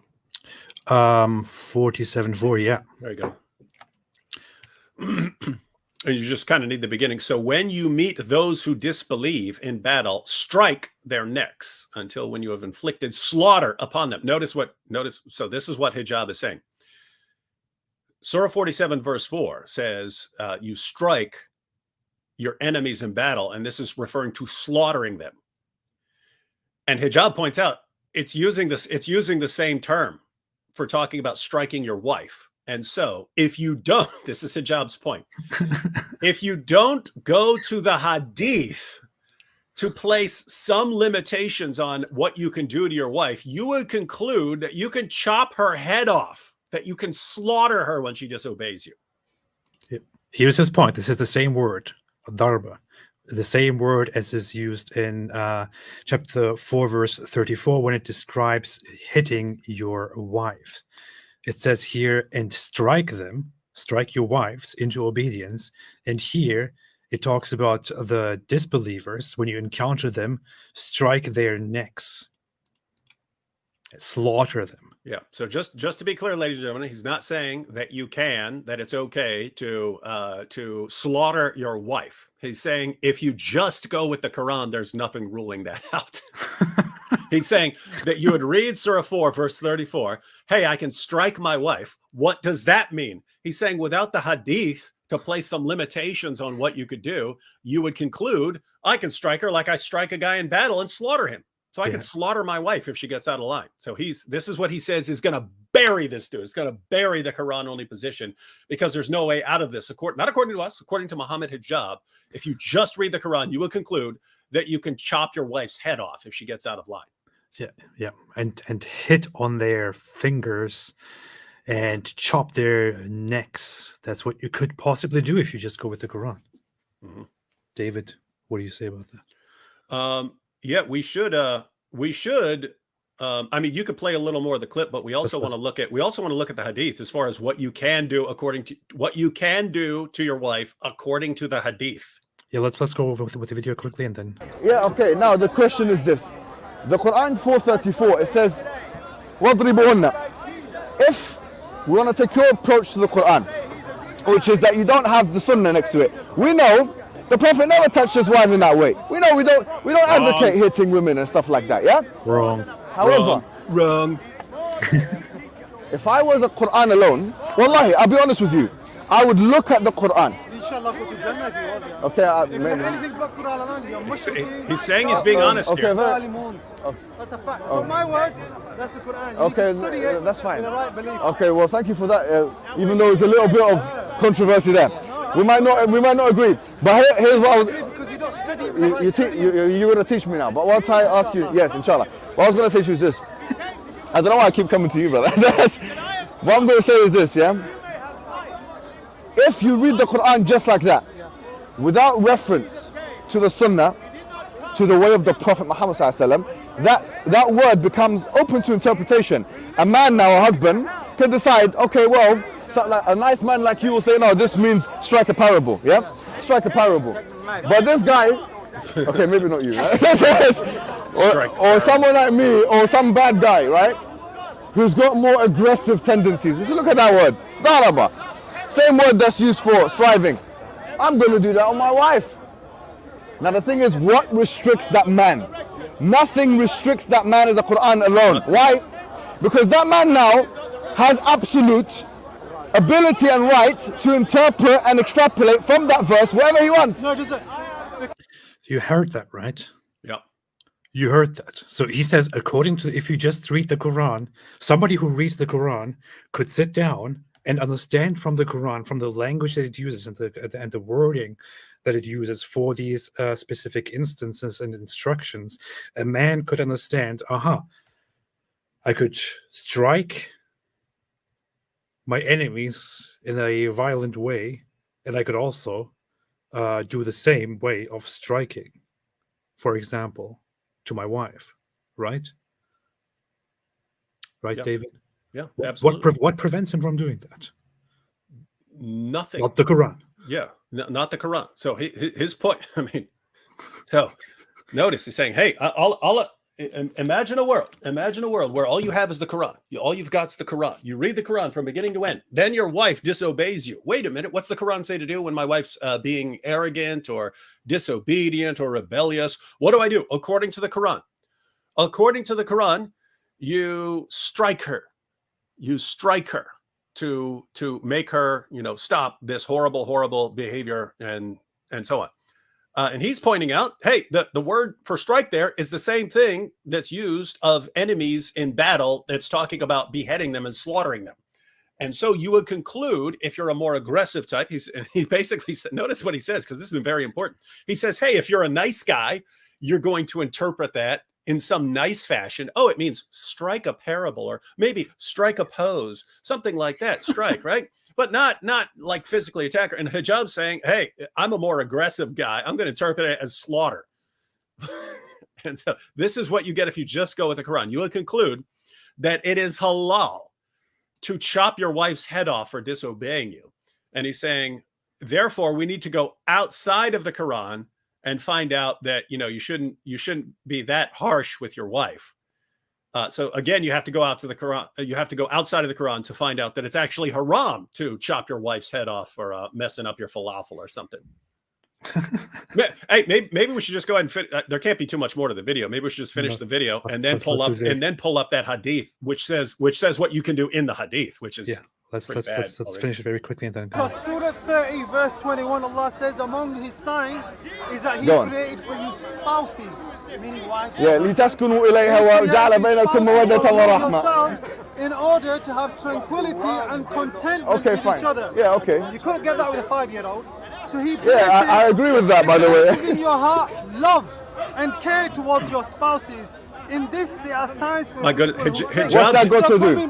Hijab's making fun of hijab is making fun of this guy for attempting to show from the Quran that what he's saying is wrong, and it's amusing to hijab. He knows you can't defend that with the Quran. Yeah, he knows the Quran just cannot be used in that way. Yeah. That's fine, but what's that got to do with what I'm saying? One word has many different meanings. Yeah. Why did the narrators who were swimming in hadith decide to take the interpretation of translation as to beat your wife? They didn't. That's what I'm saying. That if we look at the Prophet's life, okay, do you agree with me? The Prophet never hit his wife. Yes, of course. How do you know that? Because when I study the very the Quran doesn't. This is a very important question here. Yeah, notice. Go ahead. Yeah, so notice, according to hijab, and again, there's disagreement in the hadith. We'll just say that, ladies and gentlemen, as to whether Muhammad hit his wife. You find passages where he did, and you find a hadith where that says he didn't. And so notice, you're going to interpret that based on how nice you are. But what hijab is saying is, how would you know that Muhammad never hit his wife? The Quran says he can. The Quran says he can hit his wife. In fact, if you're Quran only, Muhammad could chop his wife's heads off. How do you know he didn't? Obviously, you got to go outside the Quran. So this is a problem. How would you know what Muhammad did or did not do without other sources? Yeah. Tell you what he did with his wife. Okay, anyway, yeah, good, very good. But where? How do you know that? How do you know that? How do you know the Prophet never hit his wife? Because when I studied the very book, You know from the Sunnah. No, Habibi. no. I like this. Okay. When I studied the very text that he delivered, What else? Pedophilia. So if your Quran. The guy's saying, I know that the Prophet Muhammad never hit his wife because when I study the text that he delivered, which is the Quran, I would understand that he would never do it. But notice how he'd have to works. do it. He would have to say, okay, it says right here. He'd have to do what he's doing with 65:4, right? He'd have to do the same thing. Yes, it says in 434, I can strike them, but I'm going to go with some other verse and interpret it in some way that would rule out the violent interpretation based on my feelings. That's really what, and Hijab's pointing out how silly that is. Yeah. Alone, you're steered towards pedophilia and a severe type of pedophilia. A severe type of pedophilia. Whoa. Yeah, let's back get that that up. Yeah. Let's get that phrase here. Towards pedophilia and a severe. Back it up. He said, if your Quran. Habibi. I like this. Okay. when I studied the very text that he delivered, What else? Pedophilia. So if you're Quran alone, you're steered towards pedophilia and a severe type of pedophilia. Severe type of pedophilia. A wife abuse, a severe type of wife abuse. And in fact, let me tell you something else. So if you go by the Quran alone, you steer toward a severe form of pedophilia and a severe form of wife abuse. And this isn't us saying this, ladies and gentlemen. This is Muhammad Hijab saying, if you just go with Allah's perfect speech, keep in mind, Allah had all eternity to get his words, his book, his speech exactly the way he wanted it. If you just go with Allah's perfect speech, you would steer towards a severe type of pedophilia. You'd be a severe, really, and especially sick pedophile, and a severe type of wife abuse. So much so that your wives are terrified you're going to chop their heads off. And Hijab is saying, if you just go with the Quran, that's what you would conclude. That's why you need to go outside the Quran and to other Muslim sources and other Muslim scholars and so on to find out that what is halal in the Quran is actually haram, and therefore worship all these other guys. This is nuts, man. This is nuts. If you go by Muhammad Hijab's logic, if we bring the Quran to an untouched, uncontacted tribe, right, and give them the Quran, somehow make it available in their language, they're dead. We just leave the Quran there with them and say, follow this book, do whatever it says, and they then somehow end up doing all kinds of horrible things and marrying and having sexual intercourse with 3-year-olds, or chopping off the heads of their wives if they don't obey them, and so on. Then we can't really blame them, because we told them to read the Quran and to follow the Quran.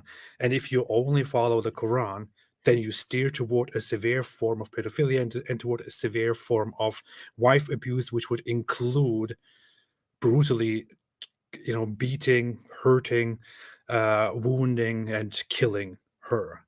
Mm-hmm. That's the logic here. That's the logic. He's correct. I mean, what are we going to say? Are we going to disagree with the mighty Muhammad Hijab? Of course not. Is that almost over? It seems like it's almost over. Yeah, go ahead. Let me be completely controversial.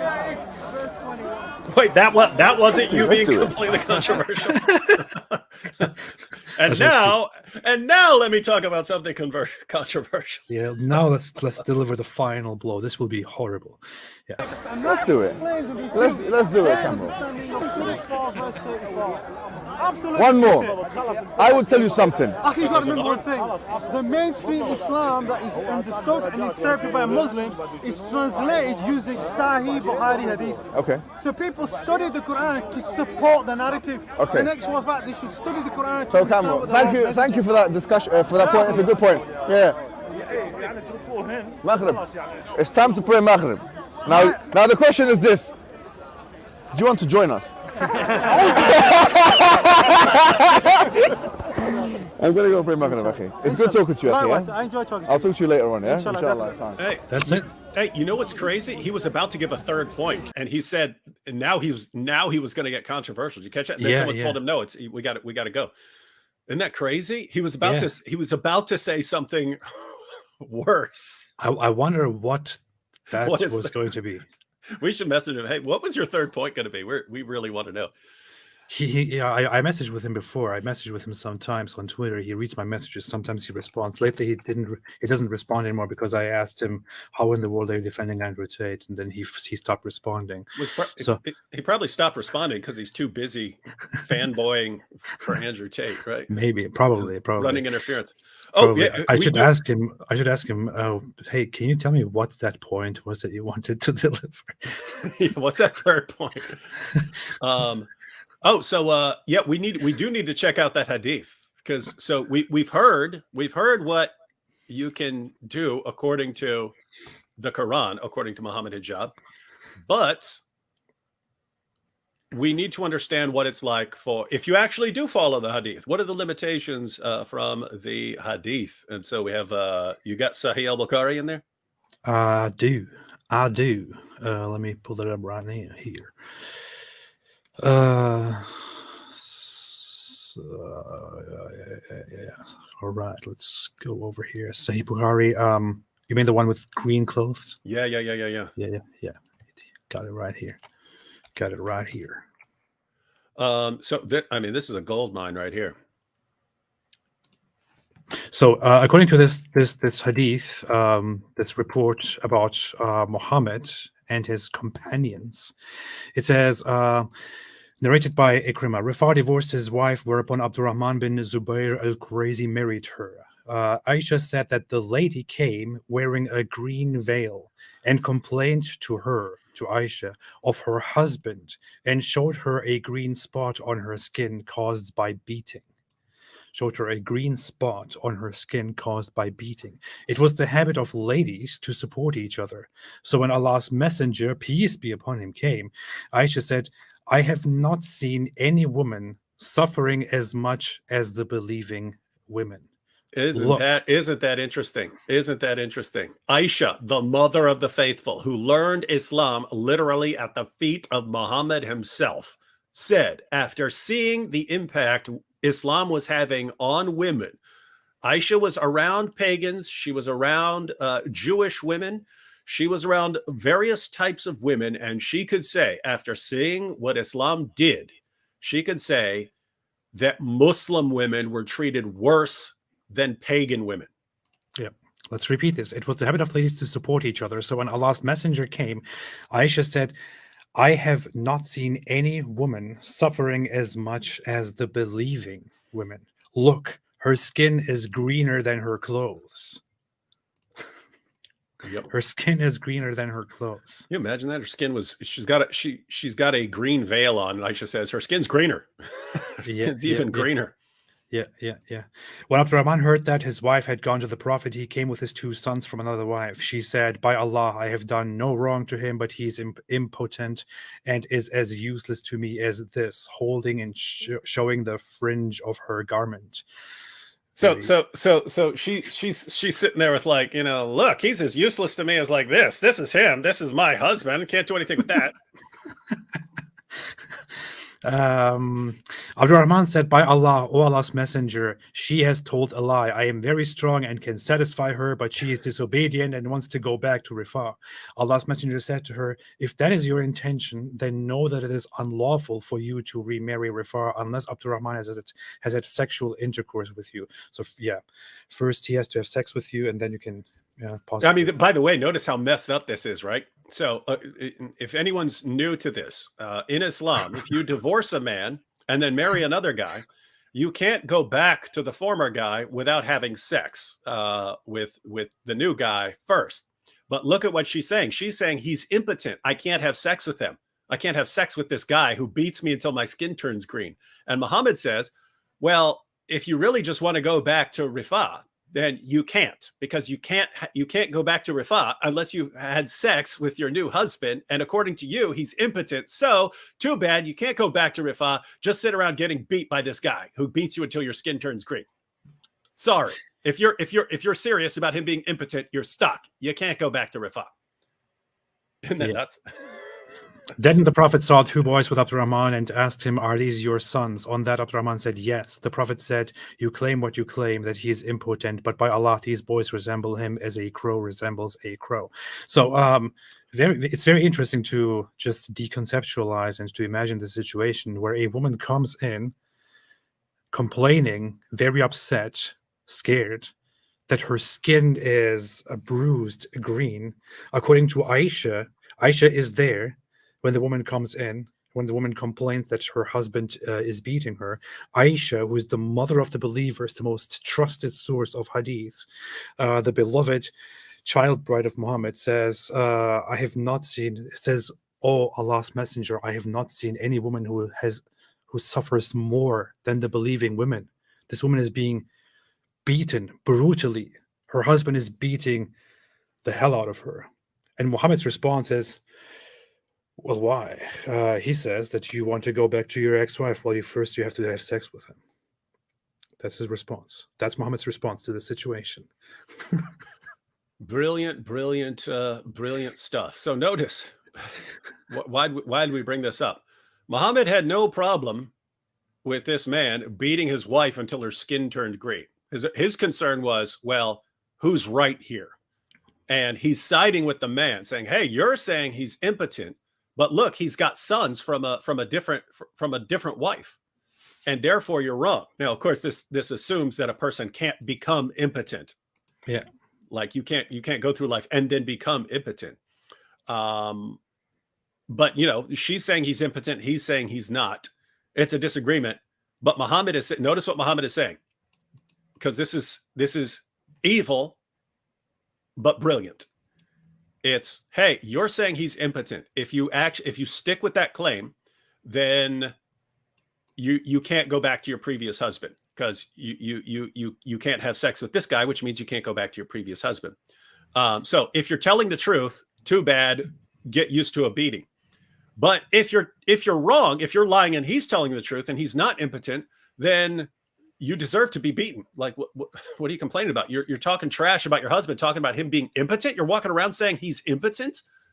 How dare you? No wonder he's beating you. No wonder he's beating you until your skin turns green. Yeah. And so either way, man, this sucks for this woman. Yeah.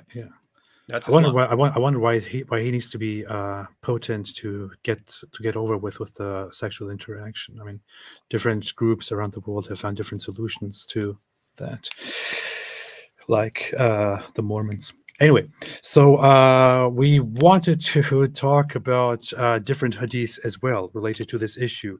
Like here, we have, I believe you wanted to talk about the one where the shoving takes place, and the translation. Well, is the only point there is they're changing the translations. Yeah. So here in this hadith, it used to say that Muhammad went outside and Aisha was inside. Aisha went outside looking for him and was then out of breath. He saw her. He came back home, said, "You were the black shape I saw in front of me."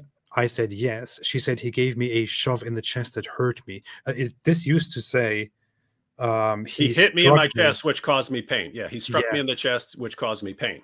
Yeah, but this translation has been changed here into shove on this website, which is very, very interesting. Yeah, gave me a shove in the chest. But notice he still hurt her, right? So whatever the shove was, I mean, keep in mind, if you just go like that, that's not going to hurt someone, right? So you have to kind of, I mean, you're doing at least that in your wife. So I don't know. I consider that a hit if you're actually hurting her with it. Yeah. But notice, but the point here is, so anyway, the point here was, hijab was just taking it as granted that Muhammad never hit his wives. You do have some reason to think that he hit his wife, and keep in mind, according to the Quran, he would certainly be justified in hitting his wives, because the Quran definitely allows that. And so, well, you know what I find very funny? One very interesting thing to add here is, so we're talking about wife beating, but here is a hadith that I have on my mind that is very interesting, where according to this hadith, Muhammad, is married to these different women, Aisha and Hafsa, for example. Aisha is the daughter of Abu Bakr. Hafsa is the daughter of Omar, and in this hadith, they have a problem with the Prophet. And in this hadith, Abu Bakr gets up. It says Abu Bakr then got up and went to Aisha and slapped her on the neck. And Omar stood up before Hafsa and slapped her, saying, "You ask Allah's messenger of something which he does not possess." So here in a situation, you see that the that the fathers here actually go to them and hit them. Yeah, You know, these are, beat them. keep in mind, these are Muhammad's wives being slapped around by other companions of Muhammad. They're being, which is weird. I mean, my wife's got a dad, nice guy. I cannot imagine sitting there while he slaps around my wife. I can't imagine. So the holy Prophet Muhammad, dad slapping her around in front of me. Yeah, the Prophet Muhammad, the holy Prophet Muhammad, is married to these women, among others, and their dads just come here and they slap them, they beat them, and say, "How dare you ask him things that he doesn't want to do, or that he doesn't possess?" So we're talking about wife beating, and here we have an obvious case of their fathers as authorities coming and beating them as they are already married to this guy. Why would it be so strange to imagine that people would beat their wives? Yeah. So anyway, point is, everyone's slapping around Muhammad's wives. Yeah. Stop beating Muhammad's wives. Pretty bad stuff. Pretty bad stuff. Stop beating up Muhammad's wives. All right. So yeah. So now we know. Now we know like what you can. Now we know what you could do. Like if you had a. What? What are you laughing at? Go ahead. So I mean, to keep in mind, because people need to know what hijab is saying right here. So imagine this is your wife, ladies and gentlemen. So imagine I'm a. So notice that there are two types of Muslims according to Muhammad hijab, right? There are the proper Muslims, the ones who understand that they have to interpret the claims of the Quran in light of the hadith. And so hijab interprets the hadith as saying, if this is my wife, I would have to wait till she's 9. I have to wait until she's 9 to have sex with her. If I were Quran only, I would read Surah 65 verse 4 and say, hey, I can marry this girl as a 5-year-old, right? This could be a 5-year-old. You're talking pre-K, right? You're not even kindergarten, right? Pre-K 5, right? That's before kindergarten. So this is pre-K 5, or that could be the beginning of kindergarten. But this is a pre-K girl that you can actually marry. And so he's saying that's bad enough, thinking that you could marry this little girl. Oh, look, I want to go play in the sandbox. No, you're going to marry me. No, I'm going to play on my swing. No, you're getting married and I'm taking you back to my house because Allah subhanahu wa ta'ala says I can have sex with you. You're 5, right? Go ahead. And so hijab is drawing a distinction between Muslims who would only marry this girl once she's 9, and the Quran only Muslims who would have no problem marrying a 5-year-old. But then, in addition to that, we never got the final point, but he was making another horrifying point that what if this girl's disobedient? What if it's going to be different situations? Because on the one hand, it's going to be a 9-year-old who's disobedient. And if you're Quran only, it could be a 5-year-old girl. So she goes off to pre-K 5. She goes off to pre-K 5 or to kindergarten and disobeys you. And now I have to implement Surah 4, verse 34 on you. How dare you? How dare you not wear a proper hijab when you're going to pre-K? How dare you? Right? And so what hijab is pointing out is that if you're an Orthodox Muslim and you believe in the hadith, one, she's going to be 9. So she's going to be in like 3rd grade. It's going to be a 3rd grader. And then when you say, what could I do to her? You have to go with what you find in the hadith that you're allowed to do. So you're allowed to beat her until her skin turns green. You're allowed to slap. We see Abu Bakr and Umar and so on slapping them around and stuff. So you be able to, shut up. How dare you? How dare you? How dare you not wear that? How dare you? Right. But it's going to be stuff like that, right? You're not doing like, you're not like chopping her head off or anything. You're just, how dare you disobey me? How dare you? You said, what about Top G? You said you don't like Top G. You say you don't like Andrew Tate. How dare you? Shut up. Shut up. Shut up. How dare you? Shut up. Don't you ever say anything about Top G again. That's what you'd be like, right? And you could do this until her skin is no longer this light brown, it's actually green, right? You beat her until her skin turned green, totally fine, according to the hadith.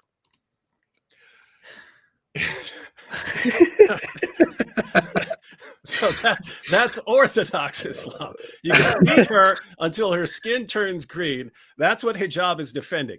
And there are Muslims who don't want to have to deal with hadiths about a woman being beaten until her skin turned green and, you know, Muhammad having sex with a 9-year-old girl. So they say, keep us away from those books. We'll just go with the Quran. That'll save us from embarrassment. And hijab says, no, that is not what happens, because if you just go with the Quran, now instead of being 9, she's 5. She is pre-K. She is pre-K, or she's beginning of kindergarten. But now you're dealing with a 5-year-old. So what do you do with the 5-year-old? Well, let's suppose she made fun of you. She went to her little kindergarten and she said, my husband is impotent. He's as useless to me. He's as useless to me as this sock, right? And so you say, okay, now I warned you for that, right? And then she goes to kindergarten again, or pre-K, whatever she's going to, and she comes back and she's not wearing her hijab properly. So now I have to escalate, right? I have to escalate. So I say, you dirty little whore, you get into a separate bed. No, you get into your crib. You get into your crib, and the other, no sleeping in my bed. You go back to your crib. You go back to your crib where you belong. And so she goes off to her crib and so on. But then she keeps going to pre-K or kindergarten and causing trouble. And then that's when she does it. She's talking to her little friends, and she says, I think Andrew Tate is a bad influence on Muslim men, because now they think they can just go around beating us until we become their webcam girls. And then she comes home. And notice, now you're already on stage 3. You're already on stage 3. He already warned her. He already warned her for saying he's impotent. Then he banished her to a separate bed for not wearing her hijab properly. And then on top of all that, he dishonored and disgraced Top G. Now, what do you do? Not according to me. Not according to me. You're Quran-only Muslim. What do you do as a Quran-only Muslim? Not according to me. Not according to AP. According to Muhammad hijab. What do you do? He says, well, if you're an aggressive person like him, then you would conclude that strike includes up to and including chopping her head off the way you would do an enemy in battle. Right? So according to hijab, hey, 3 strikes and you're out. Look, this is your 3rd strike. How dare you? How dare you? You think I'm going to beat you? Wrong. So, what are you going to do here? You're going to, you get now. But I want to quickly add, this is not what we are advocating. This is not what we are saying. This is how we are interpreting what Muhammad hijab says. And that's a problem. Yeah, this is not us, ladies and gentlemen. We think, just to be clear, we think this is awful. We think this is bad. But this is what hijab is saying, that Quran-only Muslims can conclude is halal. So, you've got matter of fact, that's a little too scary. Here we go. There's a hacksaw. How dare you? You think I'm going to give you a quick slice? Wrong. We're going to make this nice and slow with this hacksaw. Right? That's not good enough either. You got to do it D Wood style, man. You got to do it D Wood style. I'll show you what I'm messing with. How dare you? You think you can mess with me? You think you can dishonor me? How dare you think you can do that? I don't even know if I should do this on camera. How dare you think you can talk to me like that? Oh, David, stop. Don't do it. What do you mean? Don't do it. What do you mean? I've gone Quran only, man. What do you think I'm going to do? Don't do it. This is too much. Don't do it. No, hijab says this is what I have to do because I'm Quran only. David, don't do it. David, no. If I just believe in the Quran, Allah's perfect eternal speech, this is what I get. How dare you say that about Top G? I'll show you. No, David. How dare you?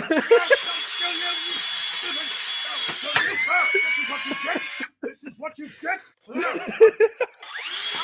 you say that about me? Oh my God. Now your Oh, faces. yeah. Now your Oh. faces. I'll teach you a lesson. Oh. I'll teach you. You're gonna. Now you know. Now Ladies, you know. ladies and gentlemen, You know not to mess with the top G. Not to mess We with have the to- top G. Dare you? How dare you say that about him? How dare you? Hello, Akbar! Hello, Akbar! You see what you get?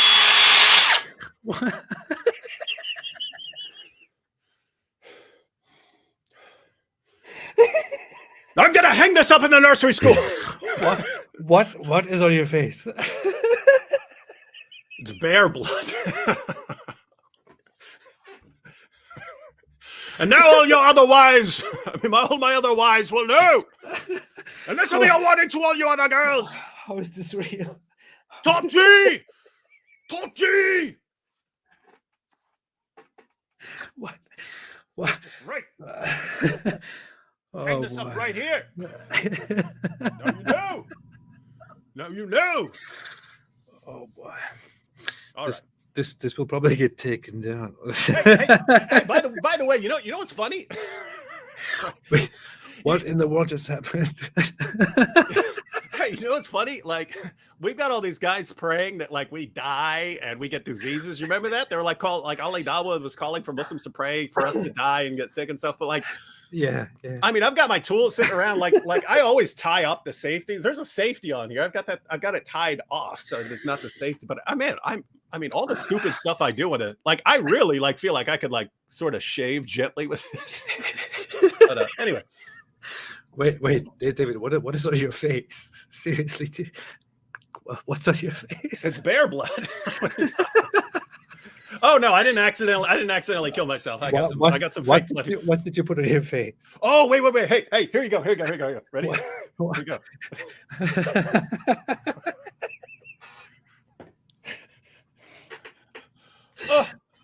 Listen. Where's David Wood and the apostate prophet when I've been attacked? Oh, let me tell you what happened, ladies and gentlemen. I was driving my car down the street, and then an Islamophobe came up to me. And he said, I know you from your brilliant Dawa videos, and you're converting too many people.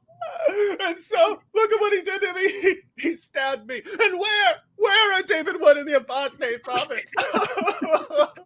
Will the Islamophobia never end? But just keep in mind, AP. It's good because we got the guy. We got him.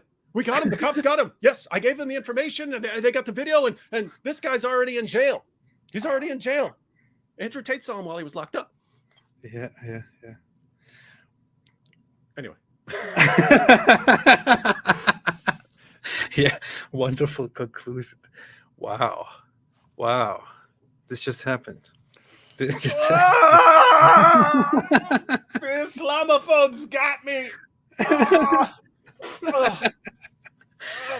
And where is AP to condemn this?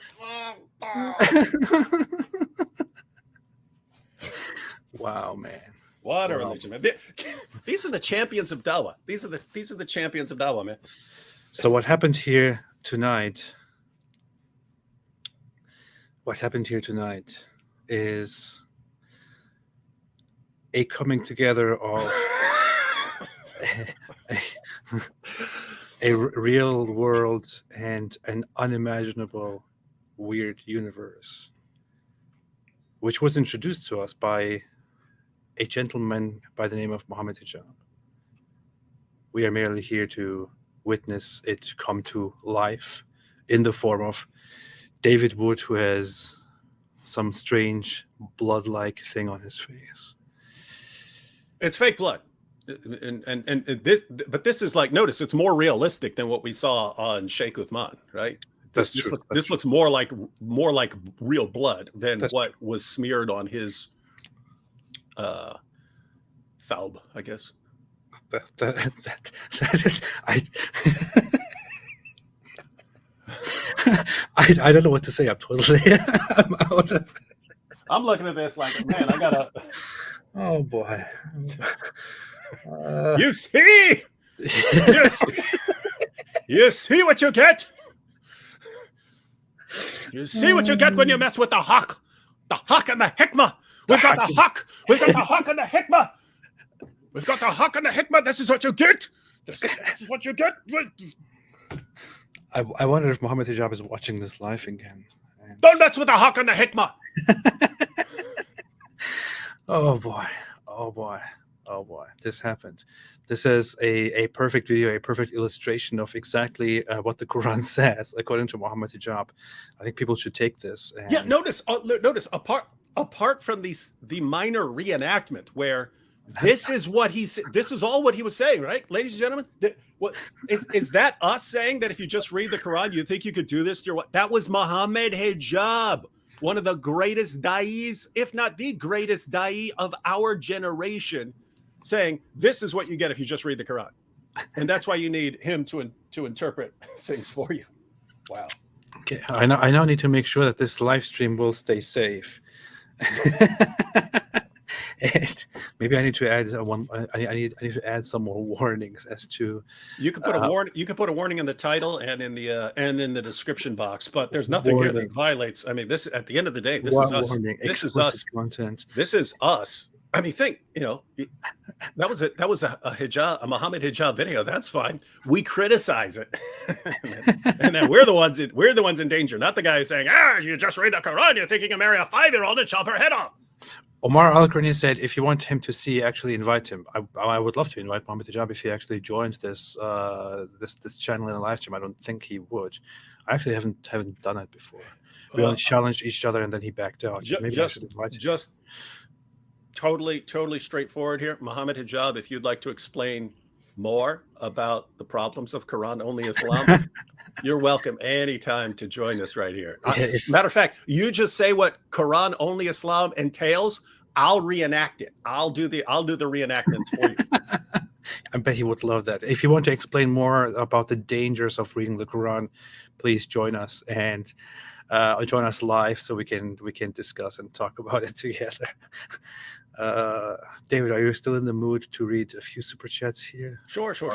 Unless you are going to go. I was scared for a second that you will that an accident is going to happen. You will, I don't know, get rid of your. It could. I mean, I'm sitting there with this. I'm sitting there with this power saw, and like it kept the stuffing kept getting caught in it, and it kept jamming.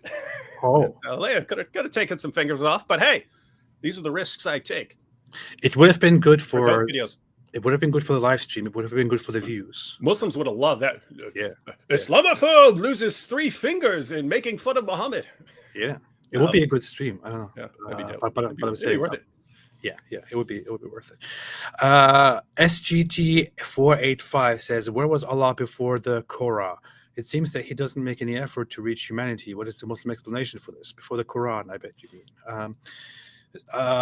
What they say is that there was a period of uncertainty where people did not have a proper guidance.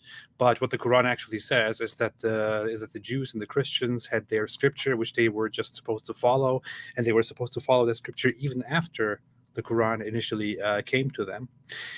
And that Arabs would be the last ones to receive a scripture from Allah in their own language, and the implications of Muhammad were that soon the end would come. So everybody received their scripture, don't worry.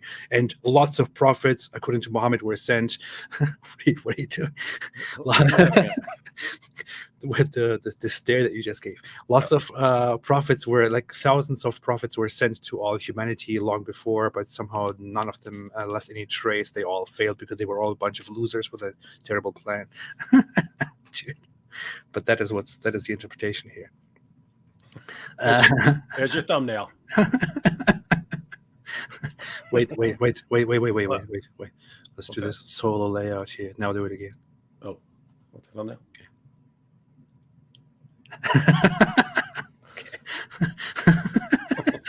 Okay. All right. The real dangers of Quran-only Islam. Introduced by Mohammed Hijab. Anton Gomez said, I heard Islam is superior to Christianity because the Quran says you have to be nice to parents. The 10 Commandments only say honor parents. Opinions? Yeah, because the 10 Commandments are the only thing in the Bible. Thank you. Bible stops there. 10 Commandments. Yeah, I think that's a very, very, very weird way of defining superiority, but that's very strange. I don't know what else to say about it. Shakil, but I appreciate it. Shakil Zaman said, check out Mo Hijab's latest video on Hamza Yusuf. I think you're talking about Hamza. I don't know what he said, but I would guess it's something negative, right? Like there's something wrong with Hamza Yusuf. We're talking about his video about the Scotland First Minister Hamza Yusuf, right? Oh, okay. Oh, okay. That's not Hamza. Yeah, that's got a different spelling to it. That's that's that guy who what was he elected to? He's Prime elected Minister or something? First Minister of Scotland, and now celebrated by many people as the first Muslim First Minister of Scotland. It's kind of equivalent to Prime Minister, I guess, in Scotland terms. But traditionalist Muslims like Mohammed Hijab have denounced the guy, and Mohammed Hijab made a video in which he explicitly said that that guy is not a Muslim. He has officially left Islam. He has left the folds of Islam because he's a kafir by changing the laws and the morals of humanity and denying that certain things are like LGBTQ are a sin. Because he said something like, when he was asked about it, he said that I think he said that there is nothing wrong with it, and he has his own personal beliefs which he doesn't want to mix into his politics. And as a result of that, Mohammed Hijab and many others have argued that saying that is an act of disbelief, which is why that guy is not a Muslim, and Muslims should denounce him and reject him and not celebrate him as a Muslim politician. And I, of course, immediately took the opportunity to celebrate this as the first ex-Muslim politician and ex-Muslim First Minister of Scotland. Oh, that's funny. Yeah. So did you make a video about that? I will. Oh, that is the first ex-Muslim ex-Muslim leader. That's awesome. Yeah. That is an ongoing problem, though. That it's like we point out all these problems with Islam, and then the response is, but look at all these peaceful, tolerant Muslims, not realizing that if Islam spreads to the point where these guys are totally outnumbered by people like Hijab, your peace and tolerance just went out the window. They'll treat you like a kafir and as an apostate. Yep. Right. So yep. Your child is going to become an apostate. Your child's going to become an apostate. Help me. Where's Shaky Booty? I actually had a chat with Shaky Booty recently. He's planning on reacting to Andrew Tate. Should be here soon. He's at a Dawa conference, I think. Yeah, probably. Native Atheist said, hi, AP and Dave. Hello, thank you. Hello. Yeah, I need more atheists here who support this channel and donate, like, I don't know, $5,000 per super chat. You can't. Atheists are stingy. They're all basically Scrooge. To keep this channel up and big and stuff. Yeah. Emperor 2000 said super sticker. He sent a super sticker. I don't know what it looks like, but I bet it's very nice. It says good luck. Very nice. Thank you. Stop Scamming Man said Ibn Isak's 8th century bio of Muhammad says Aisha got criticized for how she positioned Muhammad when he died. Aisha said she was blameless on account of her extreme youth at the time. Lies! She was 50. Since we could just make things up, according to many Muslims in the West, she was 50. She was an old lady. Yeah. I did some recent things that I shared with the public, and I bet you saw it too. I think, you shared it, where I made an AI illustration of what Aisha may have looked like in real life, which I should also share as a video quite soon, just to give people the idea of Muhammad's marriage to a child and bringing the actual truth, the reality, closer to everybody. And next super chat says, by Mariana is a super sticker, which I do not see again, but it says something like behind the scenes. People have already seen the super stickers. I don't see them as they were coming in. Yeah. AF Iron said, it's not easy being green. Kermit, Bruce Banner, and Aisha. Is that a song from the... That's a song. It's not easy being green. That is very dark. No, combined with... Oh yeah, we got to do parody. We got to do parody songs boy. where it's Aisha. It's Aisha singing "It Ain't Easy Being Green" beside her Oh, we could do a musical like That's Muhammad. Oh, dark. a Life of Muhammad That is movie. dark. That's a musical. Yeah. Yeah. Spawn said, David, when will you leave Christianity? You might as well be Muslim because Islam makes more sense because everything is magical in it. You want to end up like CP. What? What the heck? What? What? Yeah. First, say something coherent, Spawn, and then tell me to Wait, leave you Christianity. might as well be Muslim because Islam makes more sense because Everything's is magical in it. It makes more sense because everything's magical. And I don't so, understand. do I want to? Yeah. I No, don't understand. no wonder this guy's an atheist. Completely incoherent thinking. Can't even spell. Typical atheist. Atheists are actually the best spellers in the world. They're the best of spellers. Best of spellers, yeah. Christian Apologetics said David about to slit the throat of the teddy bear. There was a About good to. prediction, but he did much worse. Yeah. I chopped that thing's whole head off. He did much worse. You know what's funny? I think last night I had a dream, and for some reason I saw David Wood in my dream, publishing a video where he reviews a video game, and a racing game, and comments on it like a dorky guy who has no idea about video games at all, and people were loving it, and at the same time you were playing some old music or something, and I thought, hey, that's a good idea. So and then I woke up and I thought, oh, that was just a dream, but that's actually a very good idea. So Well, it's I mean, you got to be. I wanted to pitch it to you. You got to be careful with dreams. I mean, that's how Muhammad started off with Aisha. Remember? You know what's funny? AP is now dreaming about a long time ago. Me and Vocab were going to start a Prophet Muhammad gaming channel where it's going to be Muhammad playing video games, where you see Muhammad in the corner and he's playing video games. Yeah, that'd be good. He was going to be doing Minecraft and yeah. Anyway, and build the Kaaba in Minecraft. Like Destiny. Super chats. Oh yeah, okay. Somebody here. Yeah. More super chats. The XXWLZXX said, "What is the future of Dawa? Dawa is dead, and Dawa is going to die."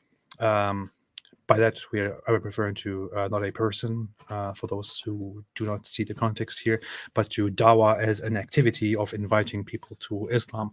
It will, of course, naturally find its death and it will die. Yeah, that's my prediction as a prophet. What do you say, David? Wrong. Top G is back. Top G is going to save Islam and do lots of dawah. That's the funniest thing, right? Where you expect the Muslims to encourage each other to be a better example and make people like Islam in a better way. And as Jordan Peterson said, you present yourself in such an admirable way that people willingly come to your religion. And what do? Andrew Tate becomes a new face of Islam. Now you'll never criticize us again because we got the tater. Yeah. Common Sense said, have you heard Isis Baby by Ruka Ali? No, that sounds funny though. That's good. Yeah. Seed of Iblis said this video is sponsored by Build a Bear. And his promise said, my two favorite fellows, and I'm proud of that. Can you say that? We're proud of that. Wonderful. Logistically said, do you hate on Islam because it's the fastest growing religion in the world and you are scared of the day it will be number one? You speak with so much hate. It's sad. Thank you for $5. Thank you for the super chat. We'll thank use you it for for super our chat. awesome work. Yes. And to answer your question, do you hate on Islam because it's the fast growing religion? Yes. Obviously. Why else would anybody hate on Islam? The thing is, you can actually look into the reasons that Islam is growing. And then you start getting into why people hate it so much, because it's not the fastest growing because of conversions or something like that. It's because of birth rates in Muslim. So as far as the global numbers increasing, the dominant factor is birth rates because of the impact that Islam has on women, right? It's hey, we're going to marry you when you're 10 or 11 and turn you into a baby making machine. And by the time, girls in the West will be finishing school and college, the Muslim girl has 5 or 6 kids already. And then so the numbers explode. So that's why Islam's growing as far as its global numbers. Why Islam is growing in the West is because Islam does a really terrible job at making countries where anyone wants to live. So Muslims want to leave their Muslim countries as far, get as far away from them as they can, as fast as they can. So they come to the West. So Islam's growing rapidly. Why? Islam makes places that no one wants to live in, and Islam treats women like there's nothing more than baby making machines. And so now you're getting into some of the reasons why we have a problem with Islam. But there's like a million more. Yeah, I made several videos. I think I made 2 videos about that specific question about whether Islam is the fastest growing religion or not. One of those videos I think was called "The Fastest Breeding Religion," and I used credible sources, including from the researchers that initially proposed the idea that Islam is the fastest growing religion, and related researchers which show that Islam is not the fastest growing religion because of, or is not growing this rapidly because of conversion. It is growing because of birth rates and young age. And they even included certain studies which show that if families in a certain country, a Muslim family and a Christian family in a certain country and environment, if they live on the same street, the average Muslim family will have more children, a significantly higher number of children than the Christian family, even in much less developed countries, because it is something within Islam and within the Islamic culture and teaching that simply reduces women to that role and doesn't give them any other way to thrive. They're just baby making machines, and Islam constantly praises this idea of populating and becoming crowded. And Muhammad, according to the hadith, says, I will be happy and proud of the size, the number of my ummah, of my community. Yeah. So, I know I had a friend from this was years ago, but he was from Lebanon, and very recently Lebanon was a majority Christian country.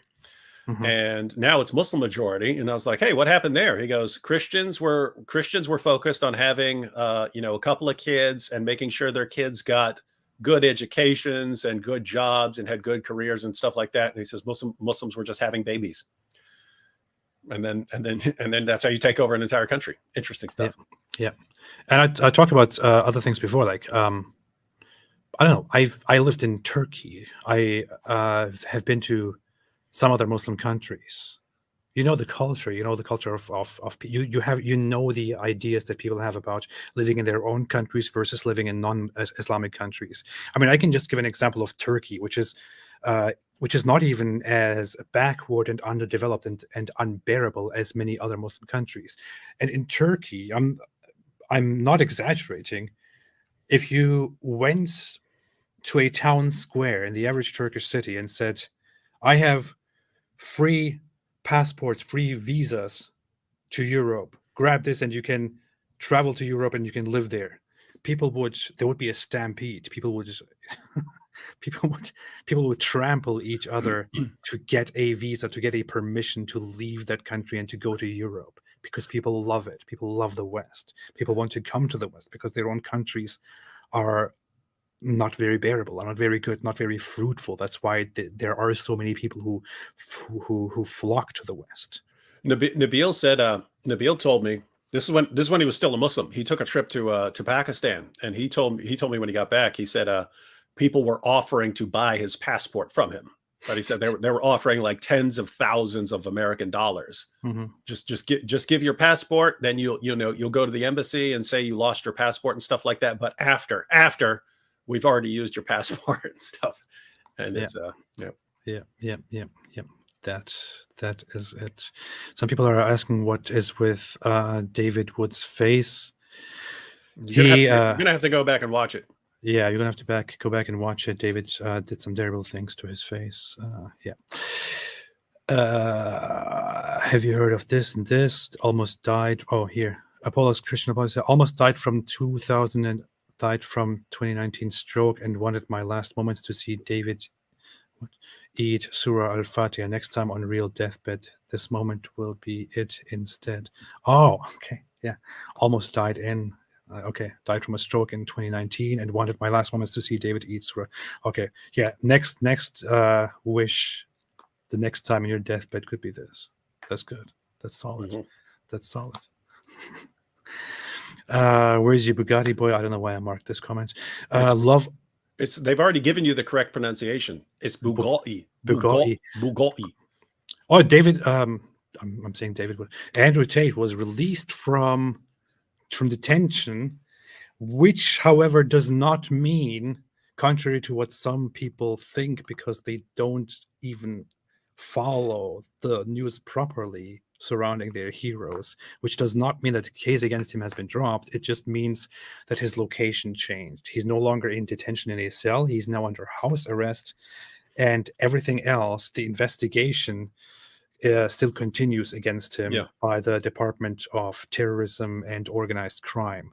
And it continues that long because they are probably preparing a huge case against Andrew Tate and collecting as much evidence as possible, for which he was initially brought into detention so that they could raid and collect everything possible before it could be removed, to then gather enough evidence. So yeah, and guys, because there's lots of misinformation about how everything works and so on, the idea is, here I don't know how things work in every other country. In the United States, they have to tell you what your charges are pretty darn quickly, right? You don't just lock someone up and then spend months and stuff like that. And so it is a kind of weird system they have, that they can just lock you up while they're still investigating and keep you locked up without even saying, without even listing your charges. They can just keep you locked up. They have to renew it every 30 days. But their justification was, in Tate's case, this is a guy who in his videos brags about having multiple passports for other countries. He brags about how he's able to bribe anyone who, is going to come after him and so on. So they reasoned, okay, if we're investigating this guy, we need to keep him from running with one of his passports. We can't just tell him we're charging him and let him be, let him stay at home or something like that, because this guy could get out. And therefore, we're going to keep him locked up. And eventually, after a couple months, it went up for appeal. And then it was, hey, if you haven't charged him after these couple months, then let him go on house arrest, and you could just keep an eye on the house and make sure he doesn't bolt out of there. But you can't just keep this guy locked up forever without charging him. Let him be on house arrest until you charge him, and then deal with it. Yeah, the funny thing is, this is how the law works in Romania. I'm pretty sure it is a case where, due to the nature of the charges, it is an extraordinary situation where he's investigated for organized crime, which is more serious than just an irregular crime, which is why they can, hold him for such an extended period of time while investigating everything that they seize, all his belongings. And what's funny about this is, he shouldn't be complaining about Romanian law. Nobody should be complaining, because it was he himself who specifically, explicitly said that he went to Romania because the law is different there, because he can get away with things, and he likes to have power, and likes to make use of corruption. He himself chose Romania specifically because of its of its laws. So he shouldn't be complaining about how things work there. Right? And now, I mean, basically, Andrew by now has an idea of what they've got on him and what they're coming at him for. So if he knows he's going to get locked up for 5 or 10 years or more for what he's done, he's going to try and get out of that house and get to Dubai or something like that. You can watch. It's basically, if he thinks he's going to beat it and be able to bribe his way out or intimidate the witnesses out of into recanting or something like that, then he might stay there. But if he knows he's going to get some time, he's probably going to bolt. Where he'll be the hero of Islam wherever he goes. Of course, he's setting up the narrative here and saying they have nothing on me. I'm totally innocent. They are persecuting me. He's turning himself into a hero here. He probably knows very well what they have. The Matrix. Yeah, he probably knows very well what they have on him, and lots of the stuff that they have on him is already public knowledge. Yeah, and it was so stupid, right? Like, he knew they were coming after him. He knew they were investigating him. He knew that police were looking at it. I mean, one of his webcam girls, who's one of the enforcers, was a a former police officer who still had connections. He knew they were coming for him. So he knew it, and that's when he's like, guys, you know what the Matrix is going to do? It considers me such a threat for my empowering message to young men that they're going to come along and they're going to throw me in jail on trumped up charges. You watch. He knows he's about to be arrested, so he's saying it. And then they were probably preparing the case anyway, and they would have probably never allowed him to leave the country even prior to that. And then I got to see from 10,000 of his fans, oh my goodness, Andrew Tate said this would happen. Yeah, anyone who knows they're about to be charged because they're being investigated and because they know what they've done and they know who's testifying against them can say, oh, they're about to come get me on trumped up charges. Yeah. And people, oh wow, he must be a prophet. Yeah, just like Muhammad. That's how Muhammad made his prophecies. That's how Muhammad did his stuff. Yeah. People will do this. Look, it happened. How did he know it?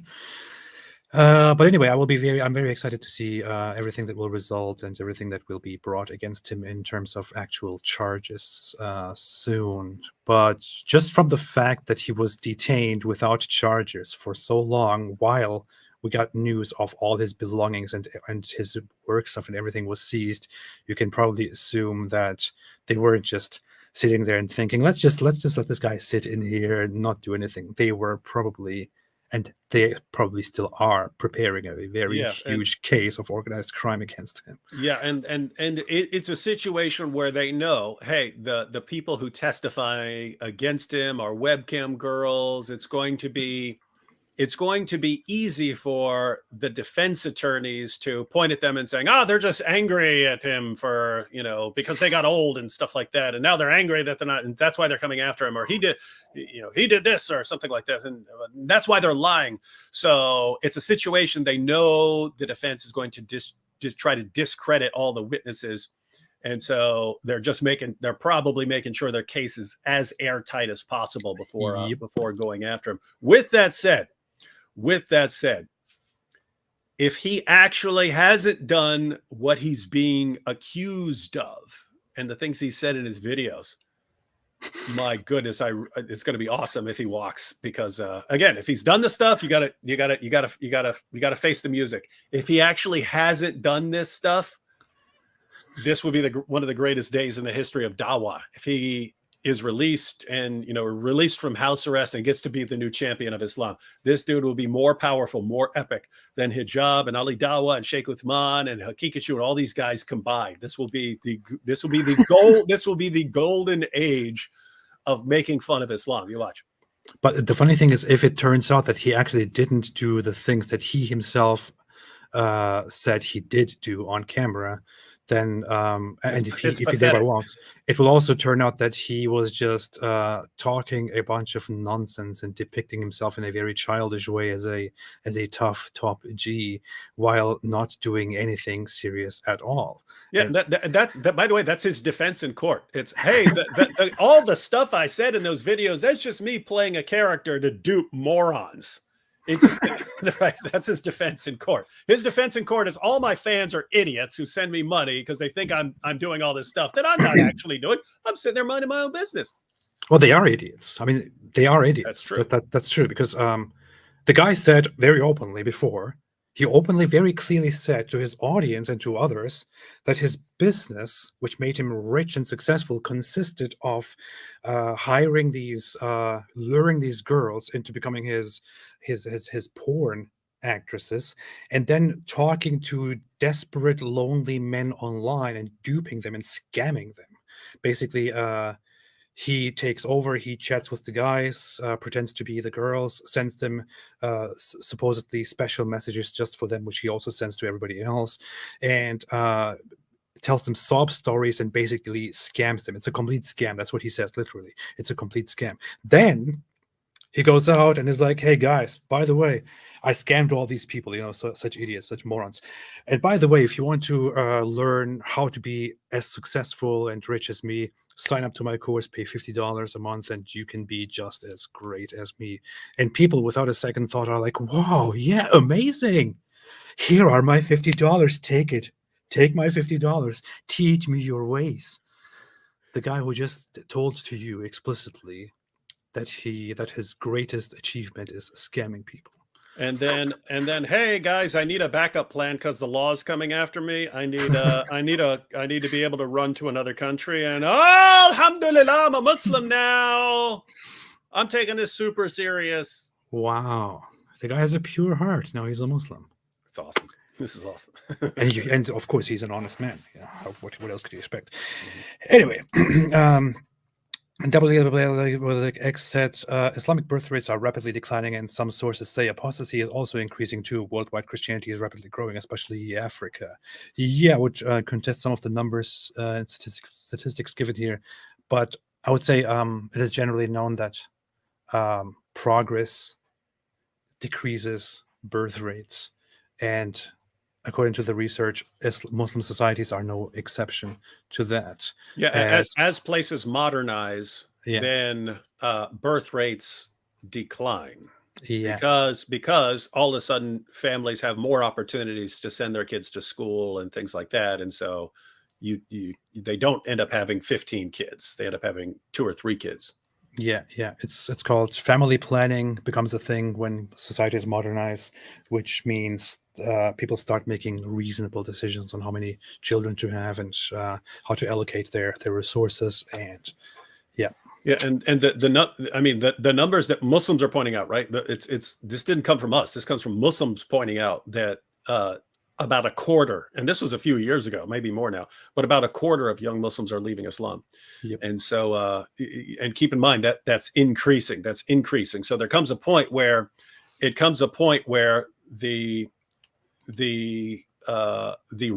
increase in the number of Muslims due to birth rates will eventually be canceled out by the number of Muslims leaving it, and that's when you're going to see even more panic from the Da'is.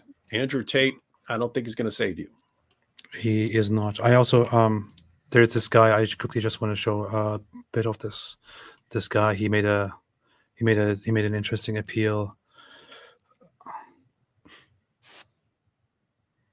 There's no audio, man. Oh, come on, man. What's wrong with you? You just ruined it.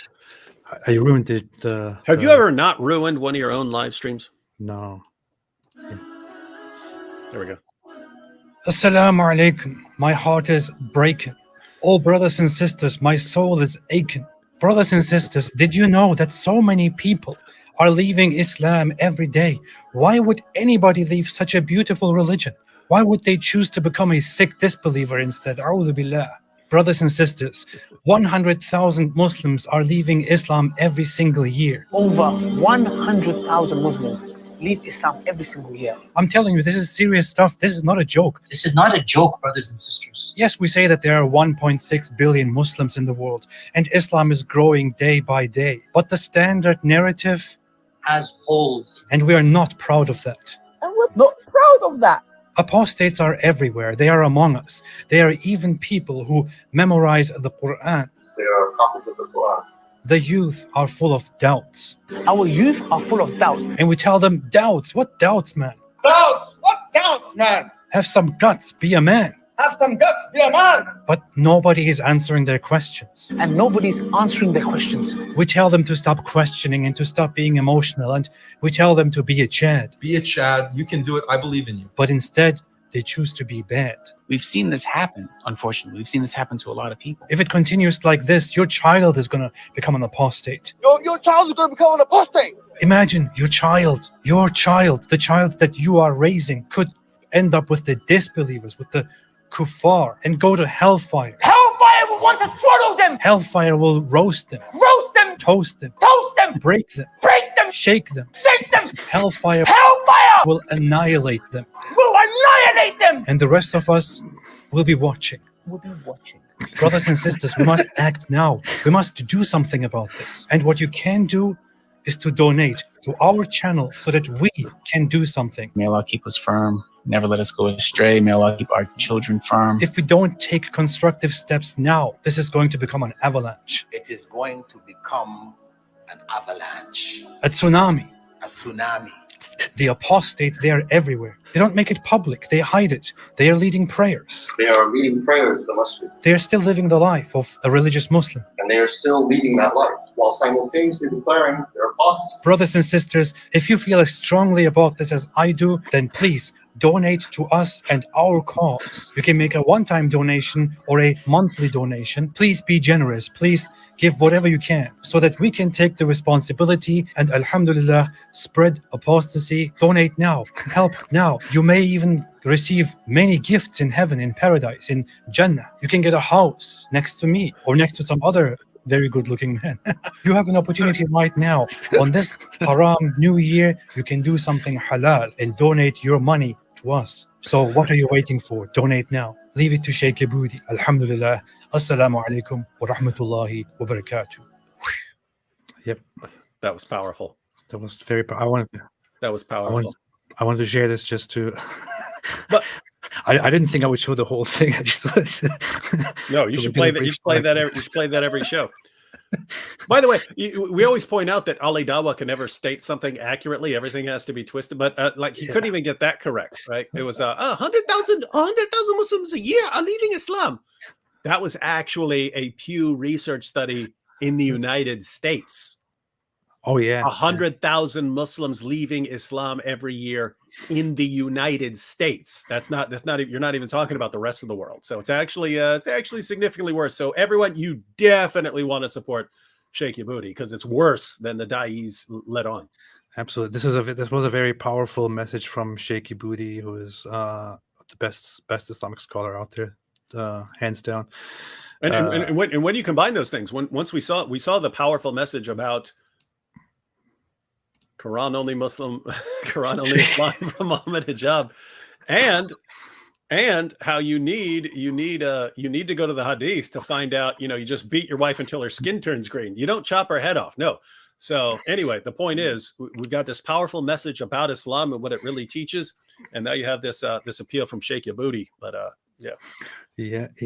Fantastic. So donate to Sheikh Aboudi, which you can find down in the description, to save apostasy. Paganless said he's under house arrest awaiting his trial. Exactly, that's what we said. Thank you. Leon said, "What is a sneako? The Tate wannabe?" Oh yeah, that's some other YouTuber guy who was banned from YouTube, who is now a neo-Nazi and who is kind of the Walmart brand Andrew Tate, the great value Andrew Tate. Yeah. Stefan Milievich said, "Hey David, do you remind me of my neighbor from Romania? I'm going to eat garlic to protect myself. Stay away from Islam." Yeah, he's trying to say that David looks like a vampire. Dracula. Dracula. Yeah. Which is actually based on a real guy who was a pretty ruthless dude and who put a bunch of Ottoman soldiers on sticks and hung their heads on walls and stuff like that. He did this. You want to see? You want to see? Ha ha! Yeah. Harman said, "Love you guys from India. A big salute to your bravery. I understand the frustration of David. Even we are tired of dying from last 800 years. Thank you. I appreciate it very much." I'm not frustrated though. David is not frustrated, and he doesn't appreciate it either. So I just play someone who's frustrated in this live stream. Yep. That's true. All right. With that said, I would like to thank everybody for joining this live stream, and I would say I'll see you again next time. Are we doing a live stream tomorrow? We didn't really talk about it. Yes, we will on my channel. We will figure it out. As of right now, I am going to click over while they're still live over on Reasoned Answers. So I'm going to jump over on Reasoned Answers. That's a bunch of Christians having discussions with people who call in, so we don't have to have all this atheist nonsense that we get when we're on AP's channel. It's boring stuff. For those who haven't noticed, we are doing this thing now where we go live every Saturday and Sunday. On Saturday nights, we go live on my channel where we talk about actually relevant, reasonable, good knowledge stuff. On Sundays, we go live on David Wood's channel where we talk about more boring stuff like faith, religion, universe. I don't know.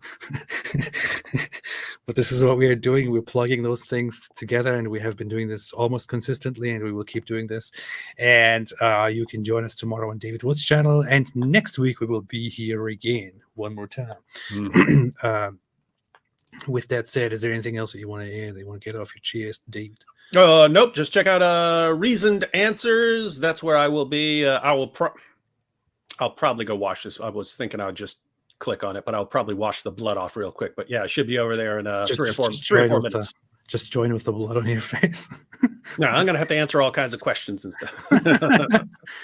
Johnny said, "AP debate Mohammed Hijab." Have you not seen the history of us? I have published a video about this called "The End of Mohammed Hijab," in which I explicitly explained that he himself offered the debate to me, then backed out of it with different excuses. I'm still waiting. I don't know. Sarah Michael Ashraf, I quickly want to read this. AP, any news on the epilepsy video Brother Rashid collab with David? I was in contact with him. I am going to make a video about Mohammed's mental health quite soon. It's going to come soon. All right. Thanks, everybody. Have a fantastic day. Don't do what David did. Don't do this at home. Have mercy. Be reasonable. Don't do that. And as we leave, I want to leave you alone with one more final message, and that is, stay away from Quran only Islam. Yes, and stay away from Islam.